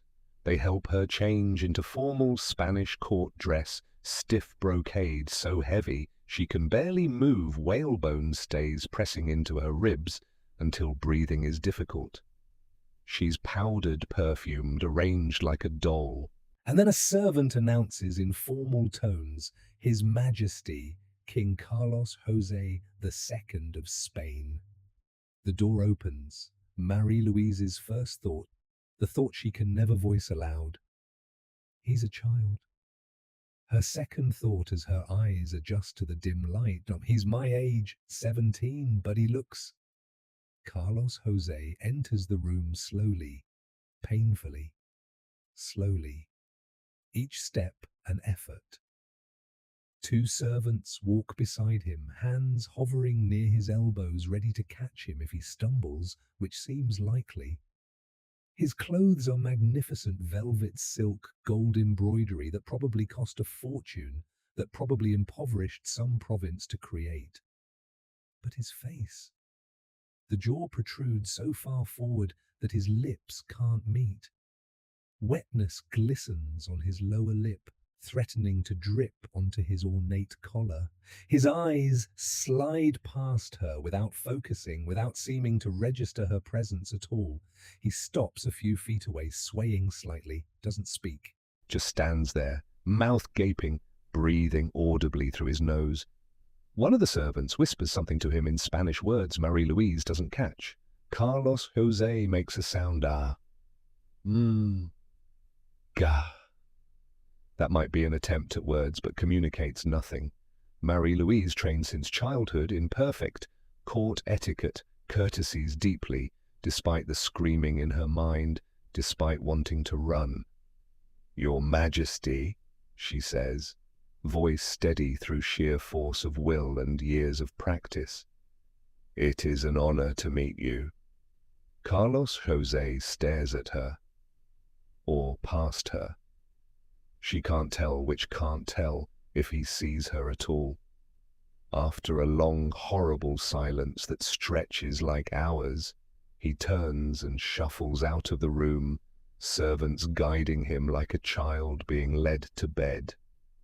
The door closes. Marie Louise stands frozen, unable to move, unable to process. That is her husband, the man she's expected to sleep beside every night for the rest of her life. The man who's supposed to father her children, to create heirs for two kingdoms.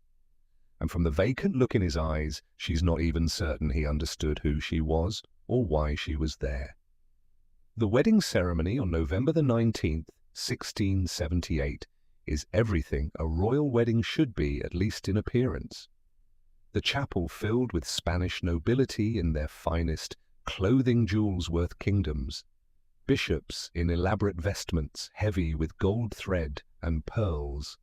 Music echoing off vaulted ceilings, sacred compositions performed by the finest musicians in Spain. Candles everywhere, thousands of them, their flames creating a golden glow that hides imperfections. Marie Louise wears cloth of gold, a gown so stiff with embroidery and jewels she can barely walk, can barely breathe. Carlos José wears matching gold propped upright by servants cleverly disguised as ceremonial attendants, their supporting hands hidden in his clothing. The bishop reads the vows in Latin that rolls like thunder through the sacred space. Marie Louise responds clearly, voice carrying through the chapel. I do. Carlos José makes sounds, vague syllables that might with extraordinary charity and willful blindness be interpreted as agreement. The bishop pretends they're proper vows and continues with the ceremony because what else can he do? Rings are exchanged. Marie Louise slides a heavy gold ring onto Carlos José's finger with trembling hands. He doesn't react, doesn't look at it, doesn't seem to register what's happening. You may kiss the bride, the bishop intones with ceremonial gravity. Carlos José doesn't move, doesn't understand the instruction. A servant gently pushes his shoulder, physically turning him toward Marie Louise. Like positioning a statue, she leans in, intending to give him a chaste kiss on the lips as tradition demands. But Carlos José's mouth is open, always open, unable to close and wet with saliva that catches the candlelight. She kisses him quickly, pulling back before the wetness can spread to her face, fighting the urge to wipe her mouth. The chapel erupts in polite applause. Marie Louise is now Queen of Spain, and she wants to scream, to run, to disappear, to wake up from this nightmare. This is the hardest part of the story to tell with dignity and compassion, because we're speaking of two people trapped in circumstances neither chose, neither deserved. Marie Louise didn't ask to marry a king whose mind never developed. Carlos José didn't ask to exist in a body that betrayed him constantly. But duty doesn't care about fairness or compassion or human suffering. The newlyweds are led to the royal bedchamber by servants who know exactly what won't happen, who've been told to wait outside but stay close. They're prepared for bed, Marie Louise in a silk nightgown, Carlos José in bedclothes. Then everyone leaves. The door closes, silence fills the room like water. Contemporary accounts, letters. Marie Louise wrote secretly to her family in France, smuggled out by sympathetic servants' reports, whispered by servants to court officials. Describe what happened. Nothing. Carlos José sat on the edge of the bed, staring at nothing, jaw hanging open.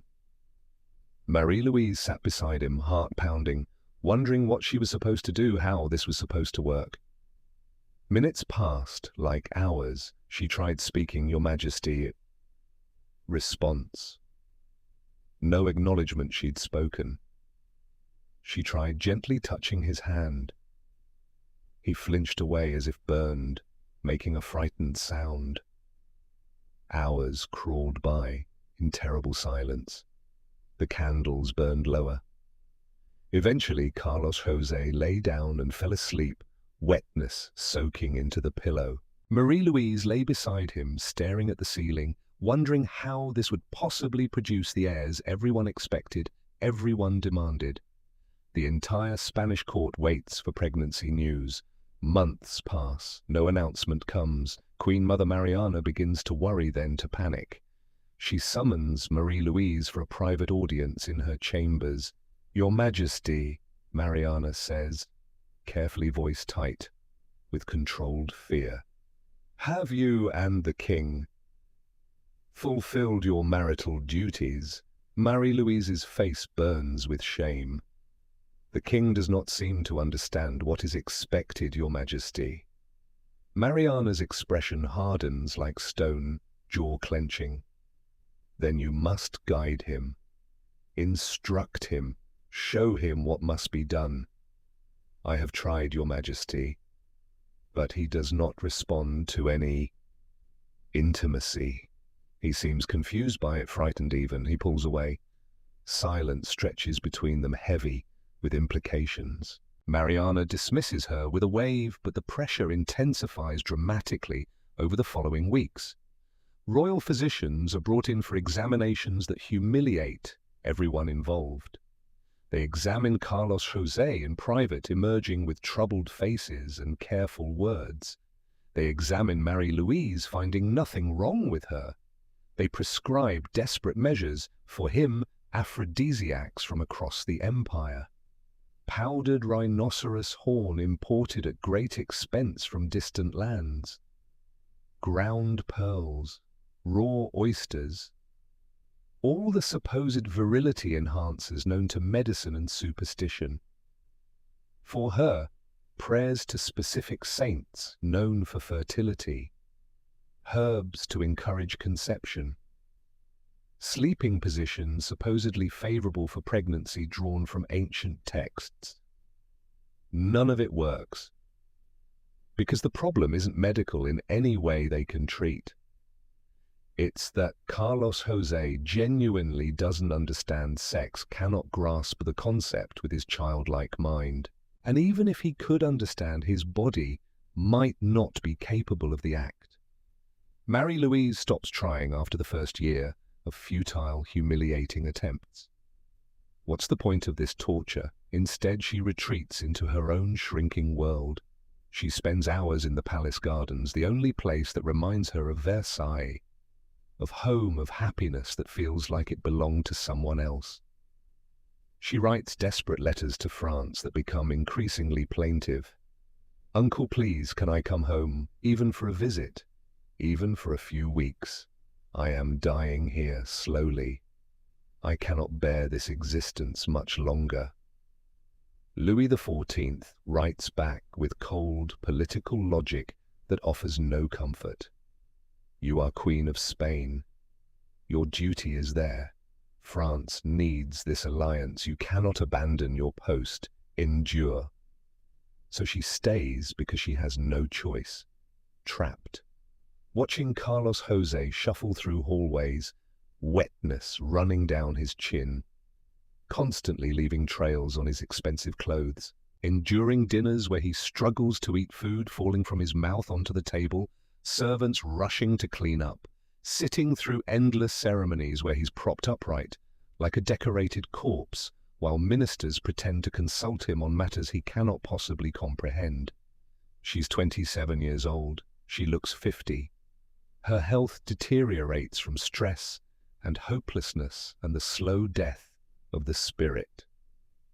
The joy drains from her eyes completely, replaced by something hollow. Court observers note she's stopped eating properly, picking at meals, growing thinner. The Queen seems melancholy. They whisper with concern but do nothing. But it's deeper than melancholy. It's despair so profound, it's killing her cell by cell. February 12th, 1689. Marie Louise wakes before dawn, feeling ill. Stomach pain, nausea that won't pass.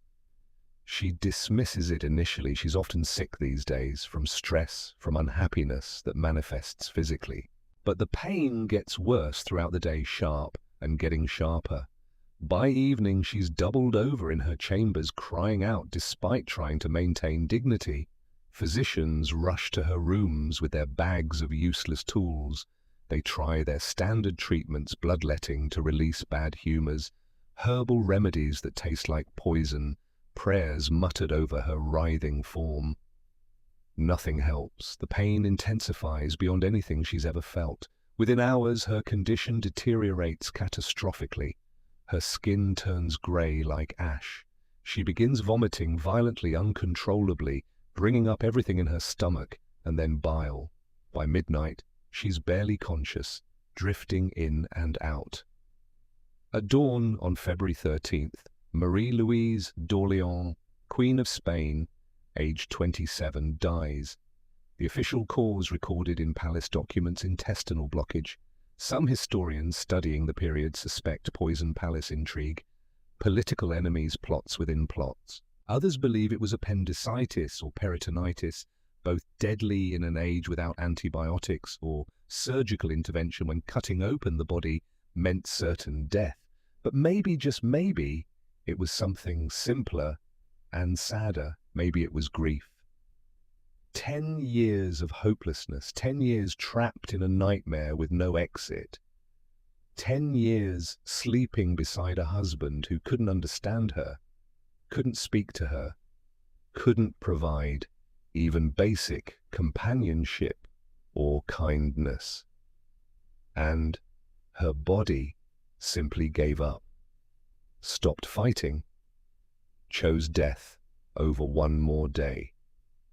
Carlos José is brought to view her body by servants who think maybe somehow it will mean something to him.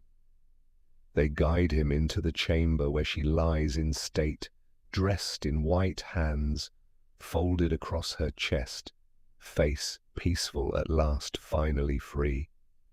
He stares at her for a long moment. Then, to everyone's shock, he begins to wail. Not words, he's never spoken words in his life, but raw, wounded sounds that come from somewhere deep. He drops to his knees beside the bed with a heavy thud that makes servants wince, reaches for her cold hand with his trembling one holding it. Is he mourning? Does some part of his damaged brain understand loss, understand that she's gone forever?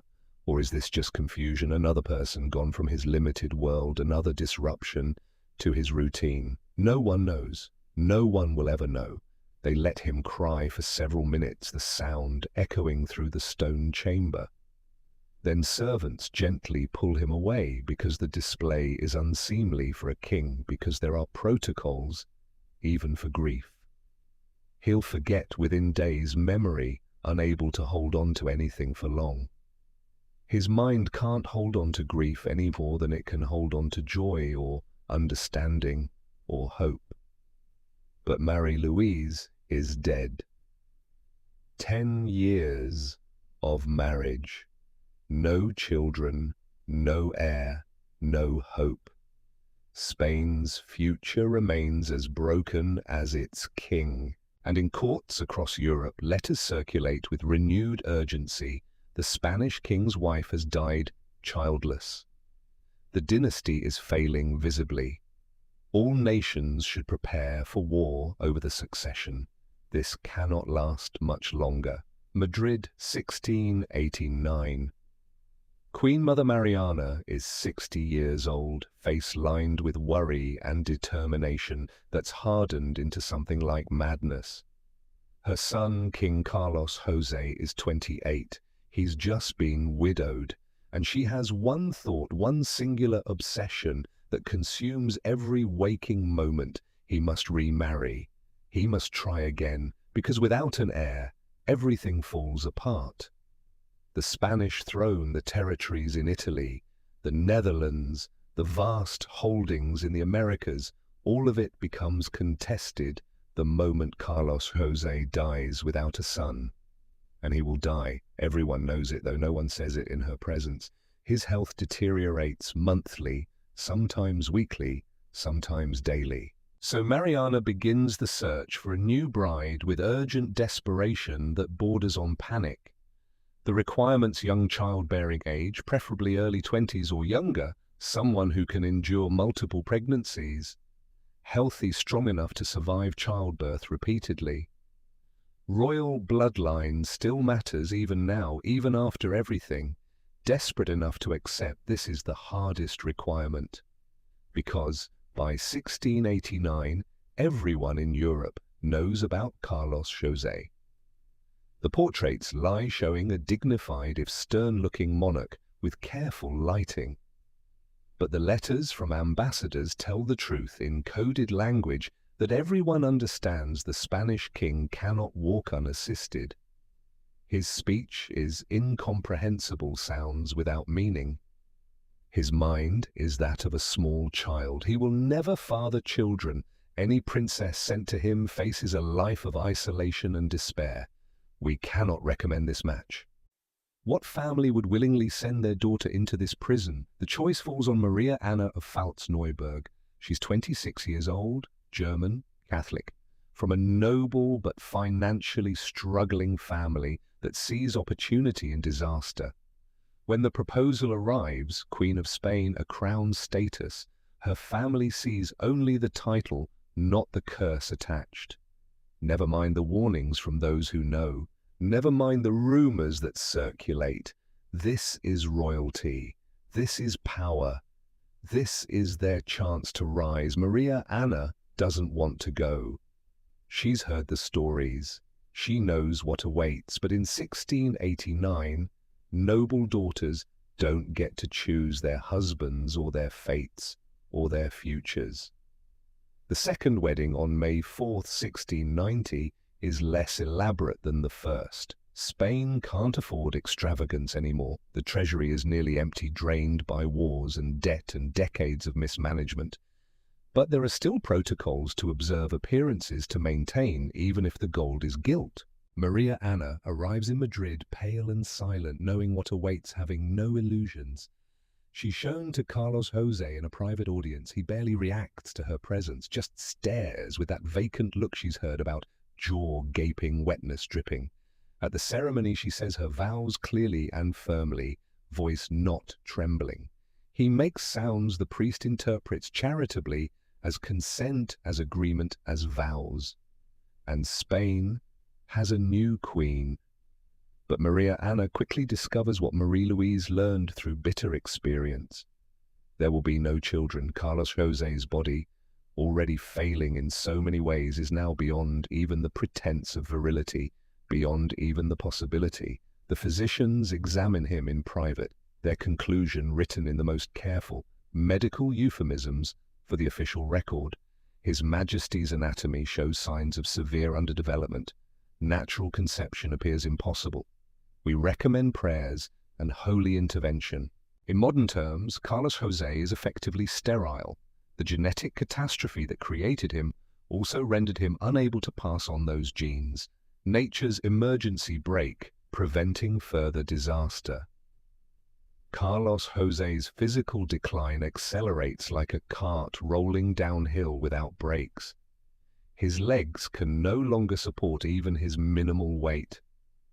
He's carried everywhere now in a special chair by 4 strong servants who've been hired specifically for this task. His digestion fails almost completely. He can only consume thin broths, soft breads soaked in milk until they dissolve, mashed foods without any texture. Even then he chokes frequently, requiring servants to pound his back while he gasps and sputters. His skin develops sores that won't heal, weeping fluid, constantly bandages changed hourly. His bones are so brittle that the slightest pressure leaves dark bruises that take weeks to fade, if they fade at all. He has seizures, violent convulsions that leave him unconscious for hours, then confused and terrified when he wakes, not knowing where he is. And his mind, never strong, retreats further from whatever dim awareness it once had. He stops recognizing people entirely, even those he sees daily. Some days he asks for his mother, meaning Mariana, who died in 1696. Other days he calls for Mama in a childlike voice, lost and frightened, wanting comfort no one can provide. He weeps often without apparent cause, random wordless crying that lasts for hours. No one knows why. Pain, fear, confusion, loneliness, the weight of existence in a broken body. He cannot tell them. He cannot tell them anything. The court continues its charade because stopping would mean admitting total failure. Every morning, the same ritual that everyone knows is meaningless. Servants dress him in royal clothes that cost fortunes. Carry him to the throne room, his body light as a child's. Position him carefully on the throne, arranging him like furniture. Ministers report to him as if he understands policy, as if his opinion matters. Your Majesty, regarding the war with France and our diplomatic position. Carlos José stares at nothing wetness, running down the velvet at his throat, soaking into expensive fabric. "We shall take that as approval, Your Majesty. This is government now. A puppet king. A shadow throne. An empire pretending. While real power is fought over by competing factions, ministers, bishops, foreign ambassadors, all maneuvering to control Spain after Carlos José inevitably dies. Because he will die soon. Anyone with eyes can see it. Anyone honest enough to look. By 1699, at age 38, Carlos José weighs barely 88 pounds. His body is skeletal bones visible through translucent skin, every rib countable. He can no longer control his bodily functions at all. Servants change him like an infant, multiple times daily, trying to maintain some shred of dignity for a king who has none left. His eyes, clouded by growths, can barely see. His breathing is labored, wet, rattling sounds that never stop day or night. He sleeps most of each day now, drifting in and out. When awake, he's often delirious, speaking to people who aren't there, reaching for things that don't exist, living in some other reality only he can perceive, perhaps more merciful than this one. The physicians stop pretending they can help. They just try to keep him comfortable in his final decline, to ease his passage, which in 1699 means laudanum for pain when he seems distressed, administered by drops. Servants to turn him frequently so he doesn't develop worse bed sores than he already has. Cool cloths when fever spikes. That's all medical science can offer. That's all anyone can do. And across Europe, the vultures circle closer, sharpening their beaks. France sends ambassadors with carefully worded proposals. When His Majesty passes, which God forbid, surely the throne should pass to a Bourbon prince with strong French ties. Austria sends counter-proposals. The Habsburg line must continue through the Austrian branch. We are family. This is our right. England and the Dutch Republic watch nervously, terrified. Either option will create a superpower that dominates Europe. They all talk around. The obvious Carlos José is dying. And when he does, Spain, still one of the richest empires on earth despite its problems, will be the greatest prize in a continental war. But Carlos José, in his clouded, confused mind, understands none of this political maneuvering, none of these calculations. He exists in a fog of pain and confusion. Sometimes a servant's face swims into focus for a moment. Sometimes he hears music and doesn't know where it comes from. Mostly, he just drifts, waiting for something he can't name or comprehend. An end to suffering he lacks the mental capacity to understand. Madrid, October 1700. Carlos José has been dying for 39 years, but now finally the end is close enough to smell. The palace smells of it, incense burning constantly to mask the odor of decay, of a body shutting down piece by piece of flesh that's given up the fight. The king's chambers have become a death watch. Priests rotate in shifts, murmuring prayers in Latin that blend together into a constant low hum. Physicians check his pulse every hour, noting the weakening beat in leather-bound journals. Servants move like ghosts, speaking in whispers, afraid that normal voices might somehow hasten what's already inevitable. Carlos José lies in his massive bed, propped on pillows to help him breathe. He weighs less than 90 pounds now. His skin has taken on a yellowish tinge like old parchment left too long in sunlight. His breathing sounds like wet paper tearing. But the empire cannot die with him. Not officially, not without a plan. And so in a room down the hall, the real drama unfolds. A dozen men crowd around a table covered in documents, maps, genealogies, proposed wills, letters from foreign courts. These are the men who actually run Spain, ministers, bishops, advisors, who've been making decisions in Carlos José's name for decades. And they're arguing. The will must name Philip of Anjou, insists one faction, backed by French gold and promises, Louis XIV's grandson. It's the only way to prevent the empire from fracturing into pieces. Unacceptable counters another group, their faces red with indignation. That puts a French prince on the Spanish throne. Austria must inherit. Archduke Charles. Keep it in the family where it belongs. The family. Someone laughs bitterly, the sound harsh in the candlelit room. The family is what created this disaster in the first place. Silence falls. Because everyone in the room knows it's true. They've watched Carlos José deteriorate for decades. They've seen the portraits of his ancestors, the progression of that jaw, the narrowing of the bloodline like a noose tightening. They know exactly what the family did to itself. But saying it aloud still feels like blasphemy, like admitting the entire system was built on sand. The debate continues for hours, then days, then weeks. Meanwhile, in his bed, Carlos José drifts. Sometimes he wakes, eyes opening to stare at the ceiling, painted with scenes of heaven, angels and clouds, and God on his throne, looking down with judgment or mercy, impossible to tell which. Sometimes he makes sounds, wordless moans that might be pain or confusion, or simply the noise of a body, failing systems shutting down one by one. Sometimes servants think he's gone breath so shallow they can't detect it, until suddenly he gasps and continues, chest rising and falling with effort that looks exhausting.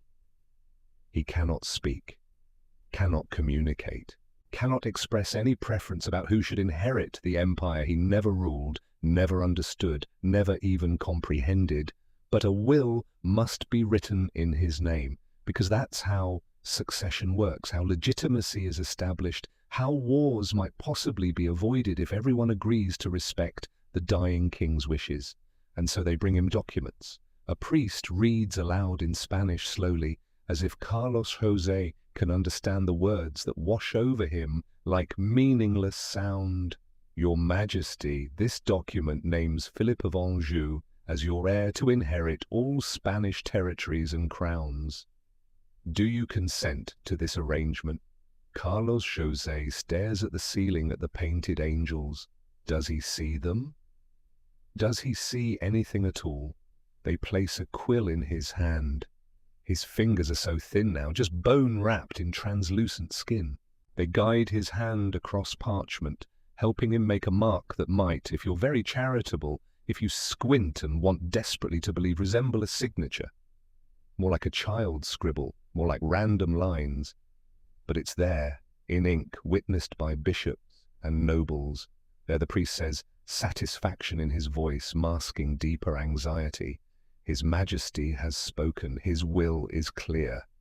It's a lie, of course, the most elaborate lie in a lifetime of lies. Carlos José hasn't spoken in his entire life. Not really just sounds, just noise.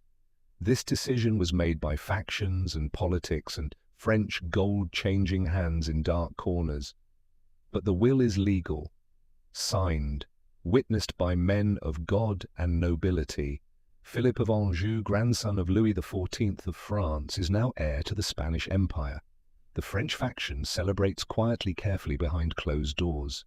The Austrian faction begins writing urgent letters sealed with red wax, informing Vienna that France has stolen what should be theirs, that this cannot stand.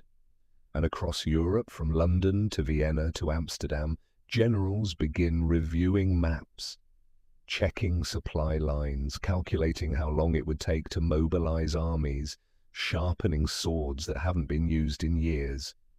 Because everyone knows what this means. War. Not immediately, not while Carlos José still draws breath, but soon, very soon. The waiting becomes unbearable for everyone except Carlos José, who doesn't understand waiting or time or anything beyond the immediate sensation of existing in a body that hurts. Every morning servants enter his chambers expecting to find him dead. Every morning, somehow, impossibly, he's still breathing.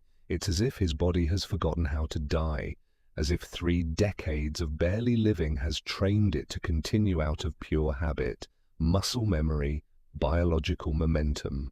Days stretch into weeks. October becomes November, the weather turns cold. Rain lashes the palace windows, wind howling through stone corridors. Winter approaches Madrid with its usual cruelty, and still Carlos José hangs on. Queen Maria Anna sits by his bedside sometimes, though she feels nothing for him beyond abstract pity. How could she feel anything else? He's been more burden than husband, more duty than person, more symbol than human being. But she sits because it's expected, because queens perform their roles until the curtain finally falls. She watches his chest rise and fall, each breath a struggle, each exhale sounding like it might be the last. And she wonders what he sees in those moments when his eyes are open, clouded, and unfocused. Does he see anything at all? Does some part of him understand what's happening, that he's dying, that the empire is dying with him? Or is there nothing left inside but the basic functions of a body too stubborn to quit? A servant enters with a tray bearing a bowl of broth, though Carlos José hasn't eaten anything substantial in days, maybe weeks. They try anyway, because that's what servants do. They follow routine, they maintain pretense, they perform duty. They lift his head gently, supporting his skull with practiced hands. They bring a spoon to his lips parted, as always, never meeting. The liquid touches his mouth and immediately runs down his chin across his neck, soaking into the bedclothes. His throat doesn't work anymore.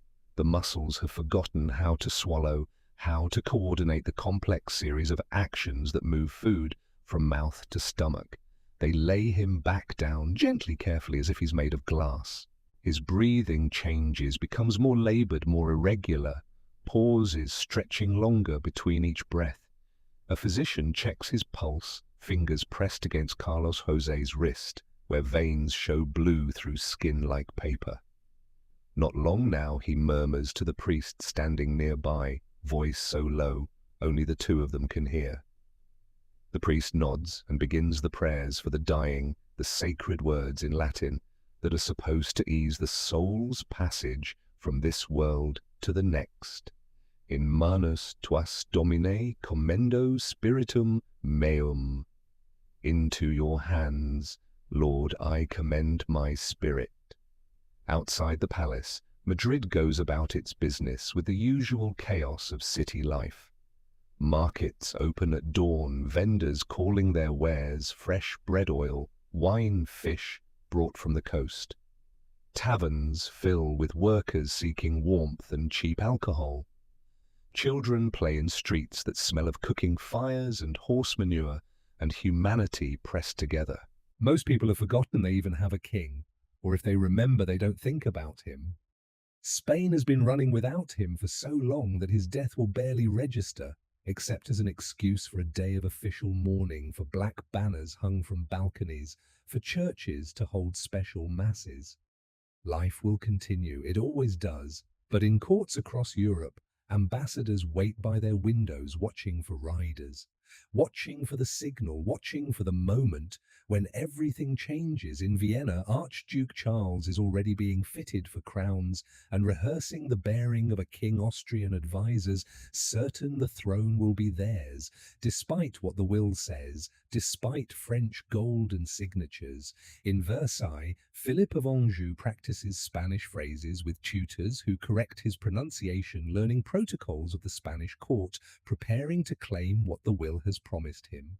In London and Amsterdam, diplomats draft emergency treaties preparing for the war that will reshape Europe, whether anyone wants it or not. Everyone is ready. Everyone has been ready for years. Everyone except Carlos José, who has never been ready for anything, who was never capable of readiness or preparation or understanding. He simply exists in his bed chest, rising and falling each breath a little weaker than the last, waiting for a body to finally do what minds cannot force it to, waiting for nature to finish what it started 39 years ago in a stone chamber while midwives whispered prayers and queens screamed. The invoice is almost paid, the debt almost settled, the final Habsburg is dying. And when he goes, he'll take an empire with him into the grave. November 1st, 1700. Dawn breaks cold over Madrid, pale light filtering through clouds heavy with rain. In the palace, nothing has changed, except that everything is about to. Carlos José's breathing has become increasingly irregular through the night, long pauses where his chest doesn't move at all, where everyone thinks this is it, followed by sudden gasps that sound like surprise, like his body forgot it needed air and suddenly remembered. The physicians have stopped pretending there's anything they can do beyond witness and record. They've administered last rites 3 times now, only to have him continue breathing afterward, confounding everyone who thought they understood death. His Majesty's will to live is extraordinary, one doctor says to another, though they both know it's not will, it's just biology, muscle memory, a body that doesn't know when to stop because the mind that should tell it has been absent for decades. Queen Maria Anna hasn't left her chambers in 2 days. There's no point sitting vigil anymore, no point in the performance. She's done her duty. Married him, tried to produce an heir through sheer force of will and prayer. Failed, through no fault of her own, through the simple reality that Carlos José's body couldn't do what empires demanded. Now she waits for release like everyone else for the moment when she can stop being Queen of Spain and become simply Maria Anna again, free to return to Germany, to leave this nightmare behind. In the throne room, ministers have stopped even pretending to govern. They sit in small groups, speaking in low voices, making plans for afterward. Factions have formed, hardened, prepared themselves for the struggle to come. Some will support the French claim Philip of Anjou, named in the will that may or may not be legitimate depending on who you ask. Others will resist, calling for the Austrian candidate, despite what the documents say, despite signatures and seals and witnesses. A few wonder if Spain might simply fracture different territories, going their separate ways, the empire dissolving like morning mist under sun. But first, the king must die. And Carlos José, who has never done anything on schedule, who has never met a single expectation in his life, takes his time, even with this final act. November 1st passes in anxious waiting. Then November 2nd, candles burning, low prayers continuing in endless rotation. The death watch continues with priests whose voices go hoarse and are replaced by fresh priests who continue the cycle. Candles burn down to stubs and are replaced by servants moving silently. The smell of incense grows so thick it makes people's eyes water, makes them cough. And still, somehow, impossibly, Carlos José breathes. On the morning of November the 3rd, something changes in the room's atmosphere. A servant checking on the king notices his eyes are open, not staring blankly like usual, unfocused and seeing nothing, but focused on something above him, the ceiling perhaps with its painted scenes of heaven, or something beyond it that no one else can see, something only visible to those standing at the threshold between worlds. His lips move slightly, forming shapes without sound. No voice comes out. His voice has been gone for weeks, months, maybe, the exact timeline lost in the blur of gradual decline. But his lips form shapes that might be words, might be prayers, might be nothing at all, might be everything. Is he trying to speak after 39 years of silence, of sounds without meaning? Is there something he wants to say? The servant leans closer, trying to hear, trying to understand, desperate for some final message. But there's only breathing, wet, labored, each inhale taking longer to come, each exhale lasting longer. The servant runs for the priest, footsteps echoing through stone corridors. By the time they return, Carlos José's eyes have closed again. But something has shifted in his face, a quality impossible to name, but unmistakable to those who've attended many deaths. The jaw, always twisted, always protruding, seems different somehow. Peaceful almost, if such a cursed feature can ever look peaceful. As if some long struggle has finally ended, as if he's stopped fighting something he never understood in the first place. His breathing slows.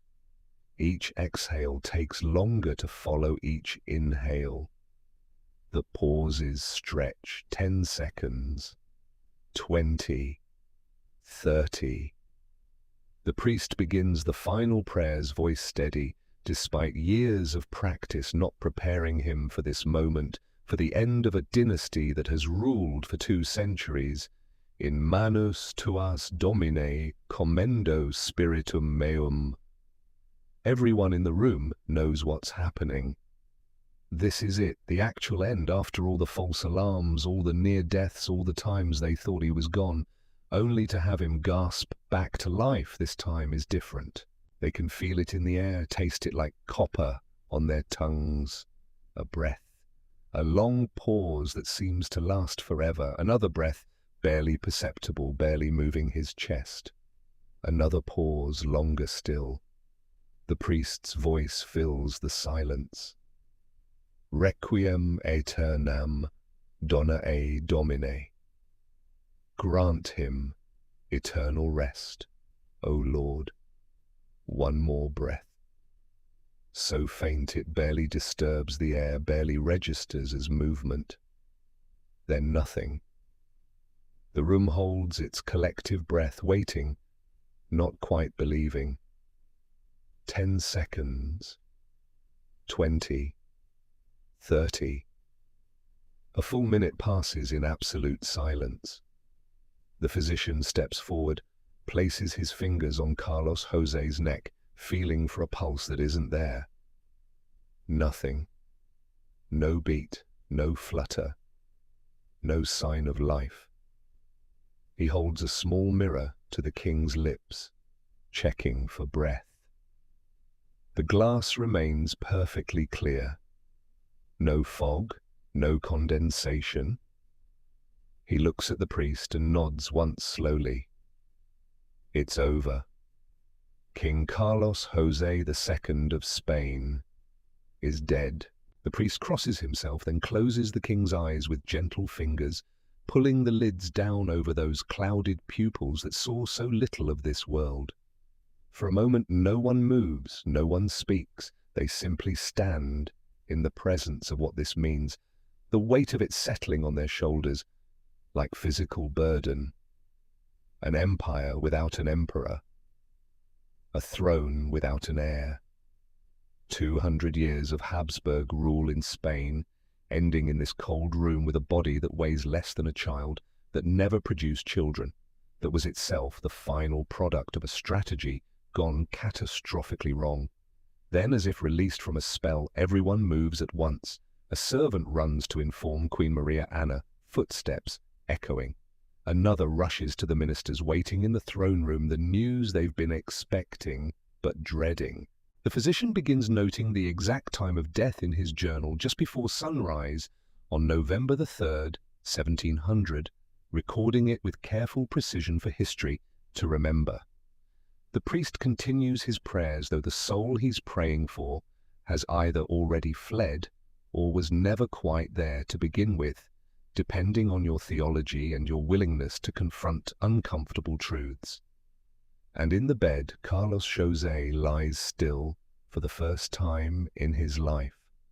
No more struggling to breathe through malformed airways, no more choking on his own saliva that flowed constantly, no more confusion, no more pain, no more existing in a body that was never meant to exist, in a mind that never developed, in a life that never should have been lived. just silence, just stillness, just the end of suffering that should never have begun. Within an hour, the news spread through the palace like fire, through dry grass servants, whispering nobles gathering in clusters. Within 2 hours, riders are racing from Madrid to every corner of Europe, carrying the message that will change everything, horses galloping through dawn light. Within a day, church bells across Spain ring in mourning not for a king anyone loved or even knew, but for the idea of continuity, for the illusion that things could stay the same forever. Within a week, armies will begin to move, because Carlos José's death is not an ending, it's a starting gun. Before they can bury him, before they can seal him in a tomb and try to forget, the physicians insist on an autopsy. For the medical records, they say, with professional gravity. To understand what took His Majesty from us, they claim, with false piety. But really they want to know. After watching this wreck of a human being struggle through 39 years of life, after witnessing the gradual failure of every system in his body, they want to understand what was actually wrong. What could create such profound dysfunction? What the portraits and careful words tried to hide. The autopsy takes place in a cold stone chamber deep in the palace, far from where courtiers might hear or smell what's happening. 4 physicians gather around the table where Carlos José's body lies naked and pathetic in death as it was in life. They've performed autopsies before on nobles, on bishops, on others who died mysteriously and needed examination to rule out poison or foul play. But this is different. This is a king. This is history itself lying on their table. They begin with prayers, crossing themselves, asking God's forgiveness for what they're about to do to a consecrated body. Then the lead physician makes the first incision with a blade sharp enough to cut through skin like butter. And even these men, used to the sights and smells of death, hardened by years of medical practice, pause. Because what they find inside is worse than they imagined, worse than their darkest suspicions. The heart is shriveled, barely the size of a child's, blackened in places where tissue has died, and never regenerated chambers malformed.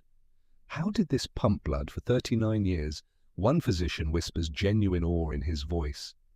The lungs are filled with fluid, corroded, barely functional scarred tissue and pockets of infection that should have killed him years ago.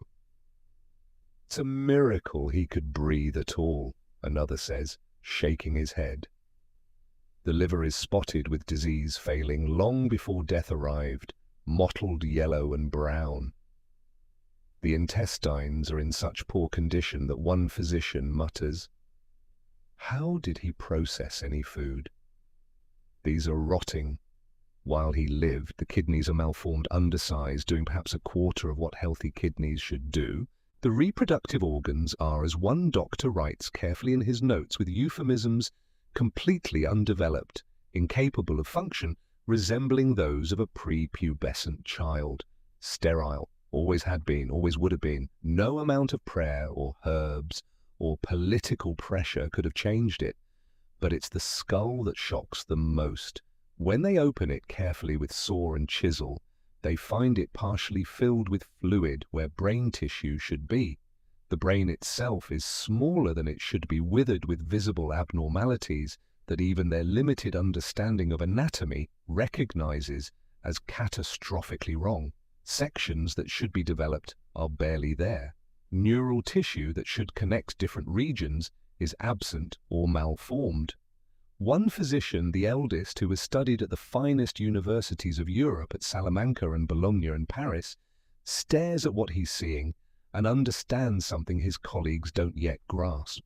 This wasn't just illness accumulated over a lifetime. This wasn't bad luck or divine punishment or witchcraft. This was something built into Carlos José from the moment of conception, written into his very being before he took his first breath. Something inherited, something passed down. He writes in his report in careful Latin so the common people cannot read it, so the truth can be hidden in educated language, cor parvum. Pulmones putrefacti, intestina gangrenosa, testiculi atrophici, cerebrum aqua plenum, heart small, lungs rotted, intestines gangrenous, testicles atrophied, brain filled with water. Then, in a separate section that will be sealed and stored away from prying eyes. It is the opinion of this physician that His Majesty's condition was not acquired through disease or misfortune, but was present from birth, inherited from ancestry in ways we do not fully comprehend. The body contained not a single organ without severe defect. That life persisted for 39 years defies natural understanding. It's the closest anyone in 1700 will come to understanding genetics, to grasping what the family did to itself. The closest they'll come to realizing that Carlos José was not a victim of witchcraft or divine displeasure, but of human choices repeated across generations until nature could no longer compensate. They catalogue everything methodically, professionally, with the detachment of scientists recording data. Every malformation listed in precise Latin. Every organ that failed to develop properly measured and described. Every system that barely functioned documented for posterity. The report runs to 15 pages, when finished pages filled with clinical observations and measurements. It will be sealed, stored in the Royal Archives, locked away in darkness, not to be read again for centuries, because the truth it contains is too dangerous, too damning, too threatening to the entire social order. It suggests that the royal family, the divine right monarchs chosen by God Himself to rule over millions, could be flawed in their very blood. It suggests that all the careful marriage planning, all the obsession with purity, all the turning inward to keep the bloodline strong actually made it weak, made it sick, made it monstrous. And that cannot be spoken aloud, not in 1700, not when the entire political system depends on the idea that royal blood is special, sacred, superior to common blood. So the report is sealed with red wax, bearing the royal crest. The physicians are sworn to secrecy on their immortal souls on pain of excommunication. And Carlos José's body is prepared for burial with all the ceremony due a king, regardless of what lies beneath the royal robes in expensive silk. They dress him in elaborate clothing, velvet and silk, and cloth of gold layers of expensive fabric, hiding the skeletal frame. They place the crown on his head one final time, though it sits awkwardly because of the shape of his skull, because his head was never meant to bear crowns. They arrange his hands across his chest in the position of prayer, holding a golden crucifix encrusted with rubies. They make him look from a distance through candlelight and incense smoke like a king resting in state with dignity. But up close, even death cannot hide what he was. The jaw still protrudes grotesquely, even in death, refusing to conform. The skin is still yellowish, waxen like cheap candles. The body is still that of someone who never should have been born, let alone crowned, let alone expected to rule an empire. The viewing is brief and carefully controlled. Maria Anna comes, pays her respects with dry eyes and a face like stone, and leaves without a word. A few ministers file past, bowing to the corpse out of habit, more than respect or grief. No crowds of mourning subjects. The public is kept away, supposedly out of reverence for royal privacy, actually, because seeing him might raise uncomfortable questions that have no good answers. Within 2 days, he's sealed in a lead coffin, locked away from sight forever. Within 3, he's interred in the royal crypt at El Escorial, the massive monastery palace built by his great-great-grandfather Felipe II, placed among his ancestors in the cool darkness beneath marble floors in vaults, designed to hold dynasties, the same ancestors whose choices created him, the same ancestors who married their cousins, their nieces, their own bloodline again and again, thinking they were preserving something precious. If bodies could speak from their tombs, if the dead could converse in darkness, what would they say to each other? Would his great-grandmother, Juana Mad Juana, locked away for decades, talking to corpses, recognize his suffering as an echo of her own madness? Would his grandfather, Felipe IV, feel guilt for marrying his niece, Mariana, for creating the circumstances that led directly to this? Would his great-grandfather, Felipe III, understand that his cousin marriages contributed to the pattern? Would any of them accept responsibility for what they'd done? Or would they still insist it was God's will, divine right, the necessary price of keeping power in the family, the only way to maintain purity? The tomb is sealed with stone and mortar. The prayers are said in Latin that echoes off vaulted ceilings. The monks of El Escorial return to their routines of prayer and silence, and Carlos José, who barely lived, finally rests. But his death is not the end of the story. It's barely the beginning of the consequences. The messengers reach Paris, first horses lathered and exhausted from days of riding. A rider, mud-splattered and barely able to stand, arrives at Versailles just after dawn, 3 days after Carlos José's death. He's rushed to King Louis XIV's chambers despite the early hour, despite protocols about disturbing the king before his formal rising. The message is brief, written in code that everyone understands. The Spanish king is dead. Your grandson is named heir in the will. Louis XIV, 72 years old, the Sun King who has ruled France for nearly 60 years, who has spent decades positioning himself for exactly this moment, allows himself a smile. Not a large smile. He's too controlled, too conscious of his image, too aware that servants are watching. But a smile nonetheless. He's been waiting for this news, planning for it, investing French gold and French diplomacy in making sure the will would name his grandson. And now it's happened.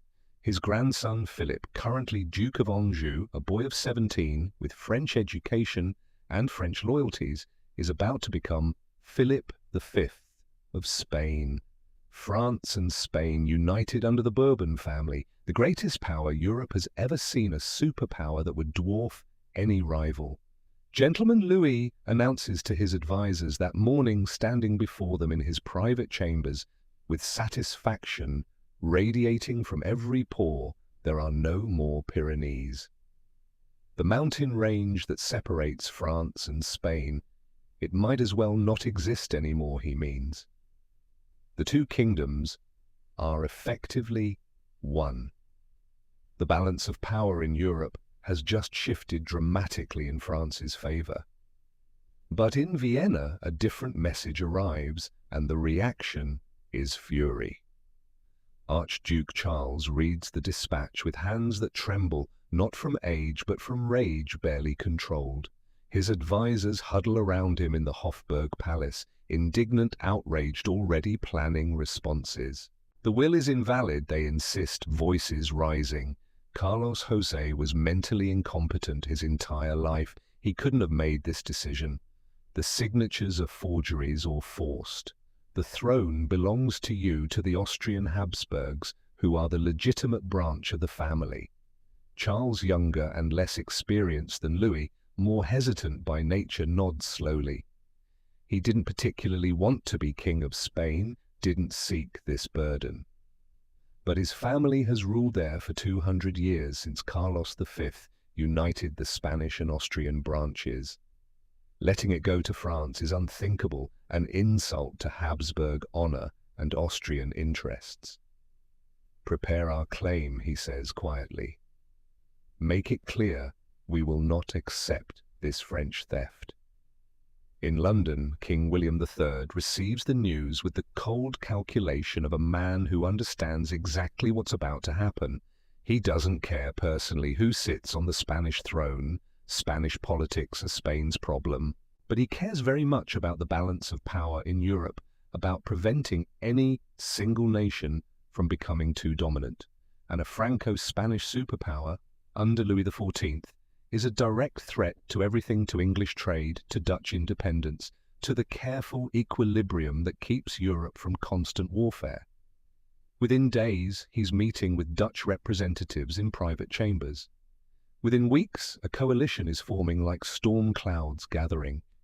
England, the Dutch Republic, Austria, several German states, Portugal, all united by one goal: prevent France from controlling Spain, prevent the Bourbon dynasty from becoming unstoppable, preserve the balance whatever the cost. But Louis has already moved, striking while his opponents are still organizing. French troops are marching toward the Spanish Netherlands, moving to secure the territories before anyone can contest them. Philip of Anjou is preparing to leave for Madrid to claim his throne, surrounded by French advisors who will whisper in his ear. And in Spain itself, chaos erupts like a wound bursting open. Some nobles support Philip. He's the legal heir according to the will, and challenging the king's dying wishes seems wrong. Others refuse to accept a French king. Better to fight than submit to France, than become a French puppet. The country splits along regional lines that have been papered over for centuries. Catalonia declares for Archduke Charles, the Austrian candidate. Castile supports Philip, the French candidate. Both sides begin arming, raising militias, preparing for conflict. Civil war brews like a storm about to break.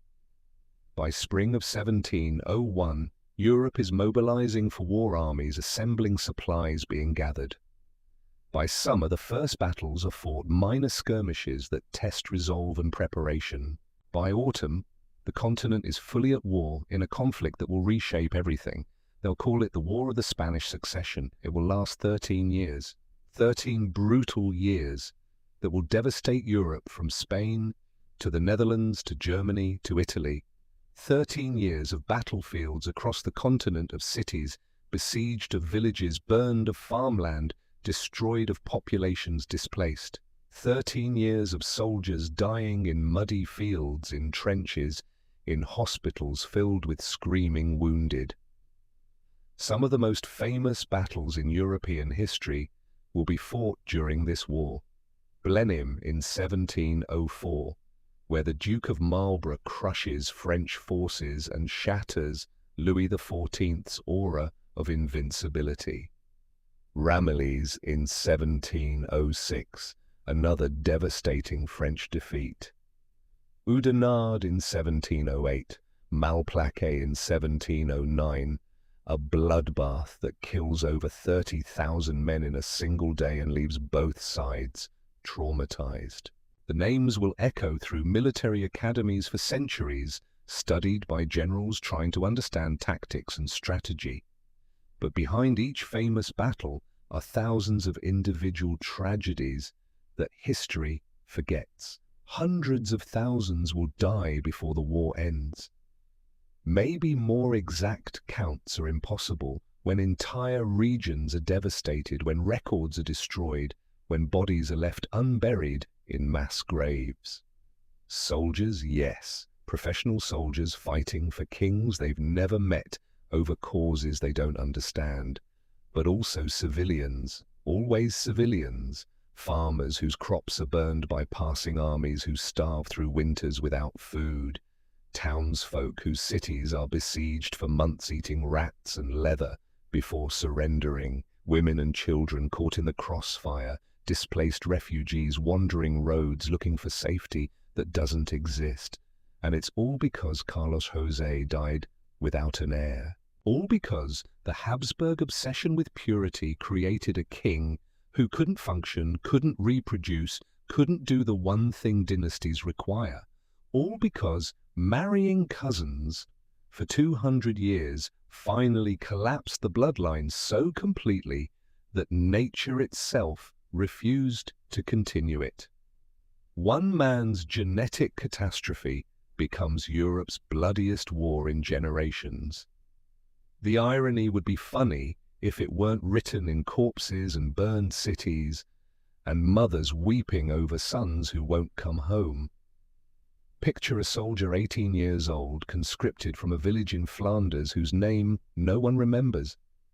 He dies in a trench outside Brussels in 1706, bayoneted by someone he never saw. Someone who probably didn't want to kill him either. He's never heard of Carlos José, doesn't know the Spanish king's name, doesn't understand why he's fighting beyond the fact that his duke called him to serve and refusing meant punishment or death. He just knows he's bleeding out in mud, calling for his mother, with his last breaths dying for reasons that have nothing to do with him. A French cavalry officer, 32 years old, with a wife and 2 children in Normandy charges at Blenheim. He's cut down by English musket fire before he gets within 50 yards of the enemy line, falls from his horse, landing hard, bones breaking on impact, lies there dying slowly, while the battle continues around him, men stepping over his body, the noise deafening. He dies thinking about his wife, about the child she's carrying, that he'll never meet, about promises he made that he can't keep. He has no idea this war traces back to a deformed king in Madrid who never spoke a word, never understood politics, never comprehended that his inability to produce an heir would kill thousands. A Spanish peasant woman watches soldiers burn her village. She doesn't even know which side they're on, doesn't care anymore. French-Austrian doesn't matter. Soldiers are soldiers, and they destroy everything they touch. Her husband is dead, killed in the first year.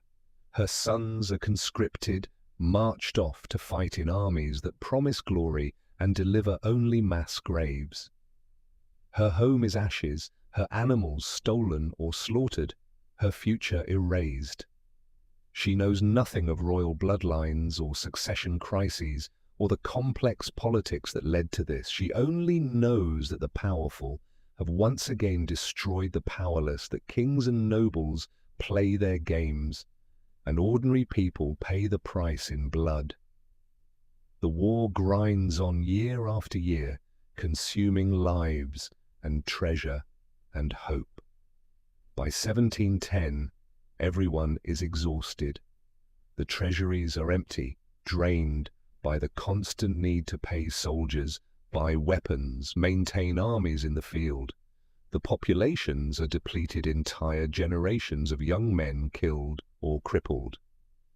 The enthusiasm that started the war has long since turned to grim resignation, and it's become clear that neither side can achieve total victory, that the war could continue indefinitely, destroying Europe piece by piece. So they negotiate, because eventually even the most stubborn realize that endless war serves no one. The Treaty of Utrecht is signed in 1713, with additional treaties following in 1714. The terms are complex, the result of years of bargaining and compromise. Philip V gets to keep the Spanish throne. He's already been ruling for over a decade anyway, already established himself in Madrid. But the price Spain pays is devastating. The Spanish Netherlands go to Austria. The Italian territories, Milan, Naples, Sicily, divided between Austria and Savoy. Gibraltar ceded to Britain forever. Minorca to Britain as well. Trading rights in the Spanish Americas granted to Britain. Spain's position as a great power essentially ends. The vast empire that Carlos José inherited, however nominally, however incapable he was of understanding what he ruled, is carved up like a feast among the victors. And there's one more condition written into the treaty's core, the clause that matters most. The French and Spanish thrones can never unite under one ruler. Philip V can be king of Spain, but he and his descendants renounce forever any claim to France. If he inherits France, he must give up Spain. If a Spanish king becomes king of France, he must choose one throne and abandon the other. The two crowns must remain separate forever. It's a direct repudiation of what Louis XIV wanted, what the entire war was fought over from his perspective. The whole point from France's view was to unite the kingdoms under Bourbon rule. He failed. At 75 years old, in the final year of his life, the Sun King has to accept defeat. His grandson sits on the Spanish throne, yes, but Spain is a shadow of what it was stripped of its European territories, and France has gained nothing but debt-exhausted soldiers and a generation of young men buried in foreign soil. The Austrian Habsburgs gain some Italian territory, which they call victory. Britain gains Gibraltar and trading rights, which will prove valuable in the coming century. The Dutch Republic survives, which was their main goal.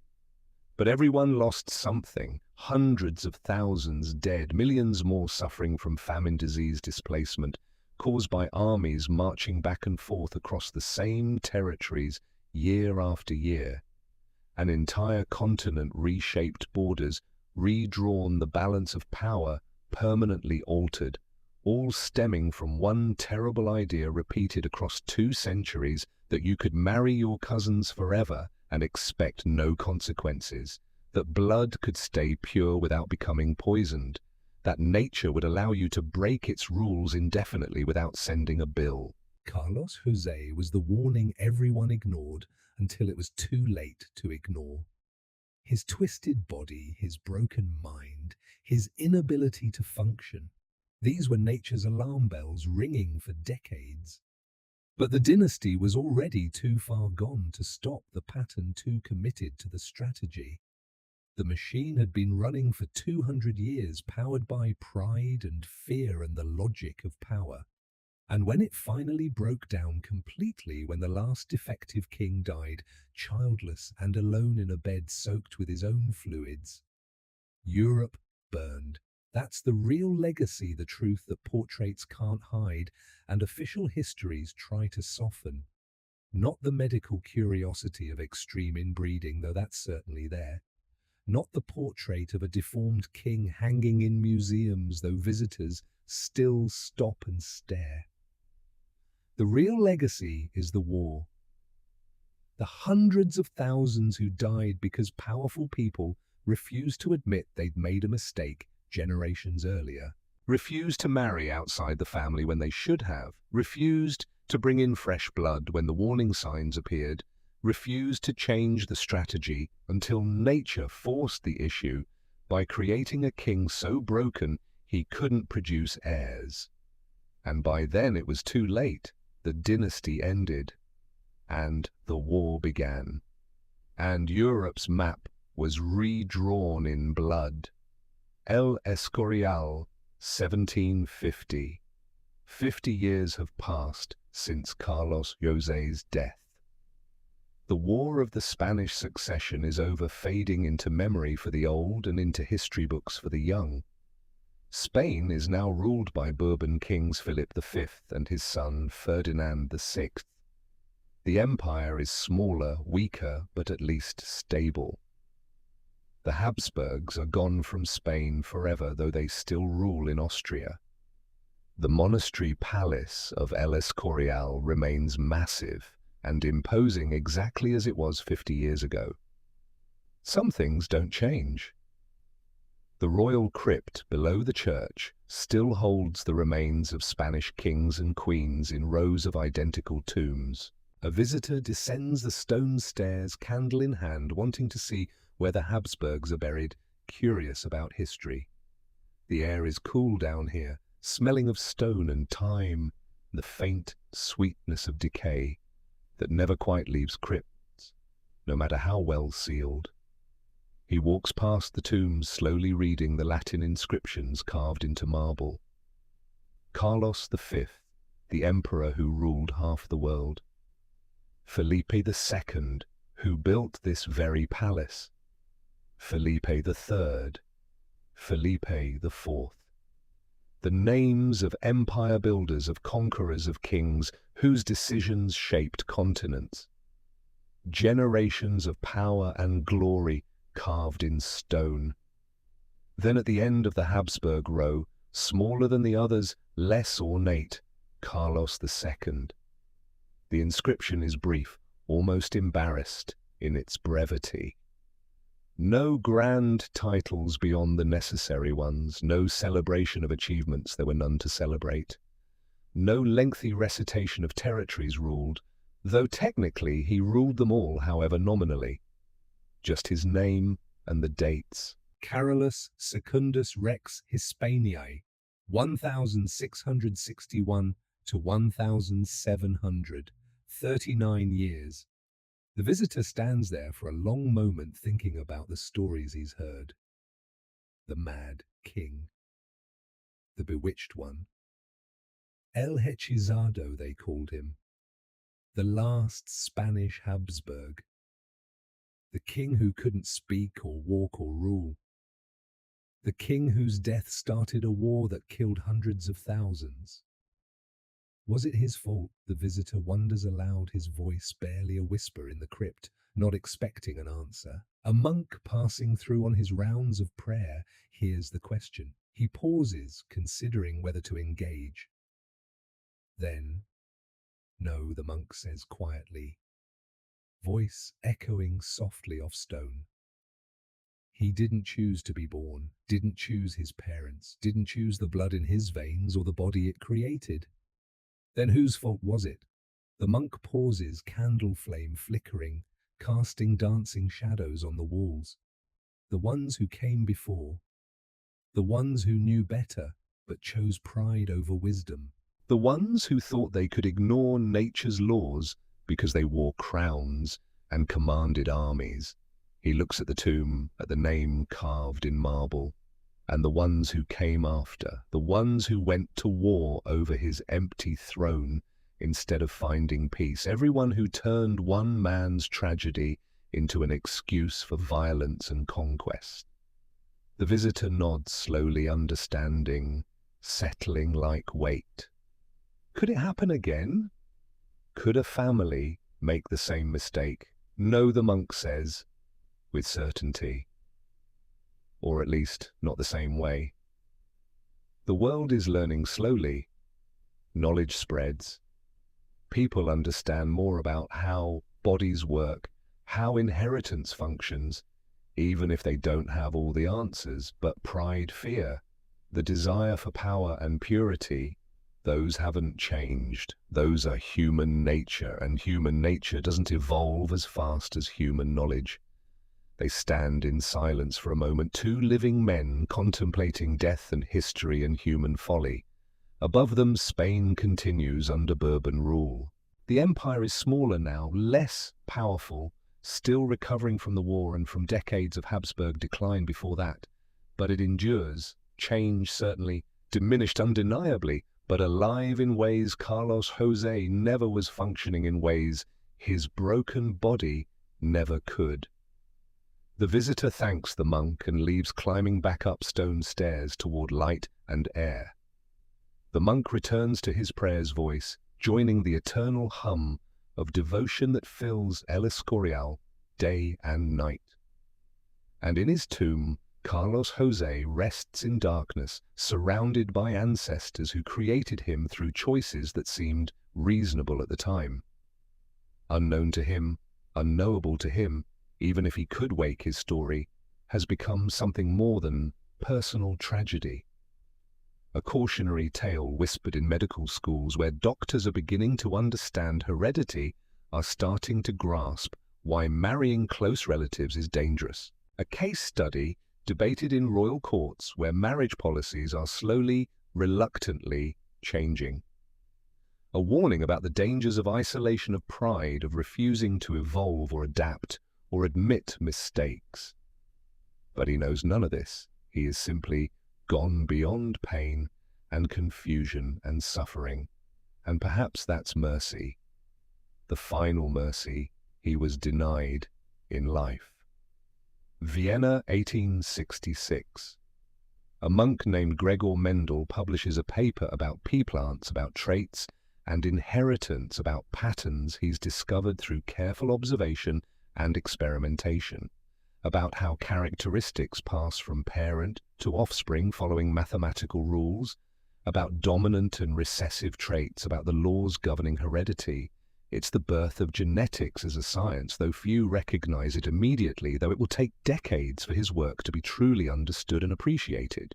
But some scholars reading Mendel's work in quiet libraries and university offices think immediately of the Habsburgs, of that jaw that appeared again and again across generations, of the mental problems that plagued the later rulers, of Carlos José, the final terrible example of accumulated genetic damage. They begin to understand finally what the family did to itself. Not witchcraft, not divine punishment, not bad luck or curses or demonic possession, just mathematics, just biology following its inexorable rules, as reliable as gravity or the movement of planets. When you marry cousins repeatedly, generation after generation, you reduce the variety in your genetic material. Recessive traits, the harmful ones usually hidden when you have two different copies, find matching copies in both parents and express themselves, becoming visible, becoming undeniable. Generation after generation, the probability increases like compound interest on a loan, until eventually you get Carlos José, the perfect storm of accumulated flaws finding each other. Every broken instruction matching its mirror. Every hidden defect becoming visible. Every weakness doubling and amplifying. The scholars write papers with titles like Genetic Analysis of the Habsburg Dynasty and Consanguinity and Royal Inbreeding. They use the Habsburgs as case studies in heredity, in the dangers of limited genetic diversity. They calculate the inbreeding coefficient, the measure of how related someone's parents are for each generation. For Carlos José, the number is shocking to even experienced geneticists, nearly as high as what you'd expect from siblings having children. Not because his parents were siblings, they weren't, they were uncle and niece, but because 200 years of cousin marriages had created the same effect, had narrowed the bloodline until the distance between relatives collapsed to nearly nothing. The family tree had become a circle, and Carlos José paid the price. The research spread slowly through European universities, through medical schools, through the growing scientific community. Medical students study his autopsy report, unsealed, now no longer a dangerous secret, just historical data. They marvel at how he survived at all, with organs so malformed, with systems so broken. Some call it a medical miracle that he lived 39 years. Others call it prolonged suffering, a body that didn't know when to quit. But everyone agrees it should never have happened, could have been prevented, would have been prevented if anyone had understood what they were doing. And slowly, very slowly, royal marriage practices begin to change across Europe. Not immediately, not universally. Old habits die hard, especially when they're tied to pride and power and tradition. But the whispers start in palace corridors, in private conversations between advisors and rulers. Maybe marrying your first cousin isn't wise after all. Maybe bringing in outside blood strengthens the family rather than weakening it. Maybe purity is another word for vulnerability. Maybe the Habsburgs were a warning that should be heeded. By the early 1900s, European royalty is intermarrying less often with close relatives, looking to more distant connections, bringing in fresh bloodlines. They're learning the lesson the Habsburgs taught at such terrible cost. But it's too late for Carlos José. Too late for the hundreds of thousands who died in the war over his succession. Too late to undo 200 years of choices made with the best intentions and the worst outcomes. The knowledge came too late, as knowledge often does. The warning was given, but only after the disaster had already happened. Museo del Prado, Madrid. Present day, the museum is busy on a Saturday afternoon, tourists flowing through galleries filled with centuries of Spanish art. Velázquez's masterpieces draw crowds. Goya's dark paintings make people pause and think. But in a smaller gallery, less visited, hang portraits of the Spanish royal family across generations. And there among them Carlos José's official portrait. It's not particularly large or impressive compared to some of the other works, not dramatically lit like the Caravaggios in another wing, not technically brilliant like the Velázquez portraits nearby. But those who stop, who read the small placard explaining who he was, who look closely at the painted face, they see it. Even in paint, even with all the artist's careful techniques to minimize it, even with strategic lighting and carefully chosen angles, they see the jaw protruding forward in a way that's unmistakable once you know to look for it. They see the slightly vacant expression that the painter tried to make look contemplative but couldn't quite hide. They see the truth that 200 years of Habsburg portraits tried to soften but could never entirely conceal. A mother and daughter stand before the portrait together. The daughter, maybe 12, asks the question children always ask when something seems wrong. Why does he look like that? The mother reads the placard, which explains briefly and carefully Carlos II, last of the Spanish Habsburgs, suffered from health problems due to extensive inbreeding within his family over many generations. She translates it into language her daughter can understand. His family married their relatives, cousins mostly, for many, many years.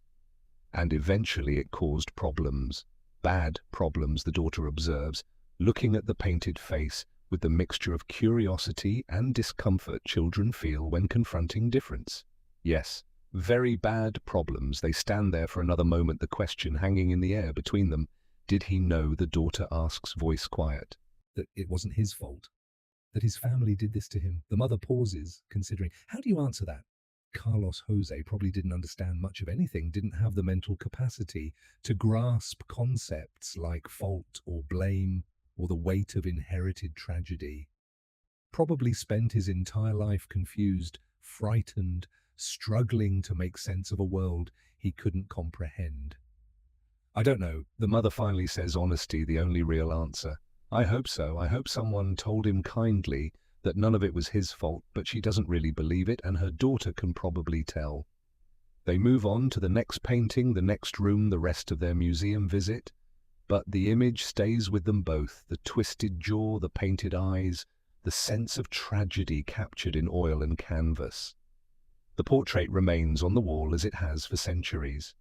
Tourists take photos, selfies, sometimes not really understanding or caring about the history. Students sketch it for art classes, focusing on technique rather than meaning. Historians study it for books and documentaries about royal inbreeding, about the dangers of dynastic marriage strategies, about what happens when power becomes too concentrated.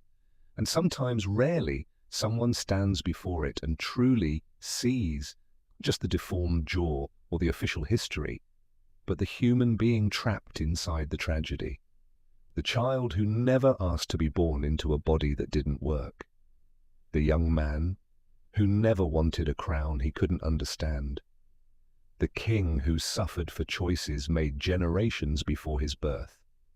And in those rare moments of recognition across 4 centuries and an unbridgeable gulf of time and circumstance, something like compassion crosses the distance. For Carlos José, yes, but also for all the victims of family ambition, of pride disguised as tradition, of systems that value bloodlines over human beings.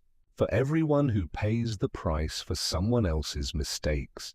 For everyone trapped by circumstances they didn't create and can't escape. The portrait hangs in silence as it has for 300 years. As it will for 300 more, probably. A warning painted in flesh tones and shadow.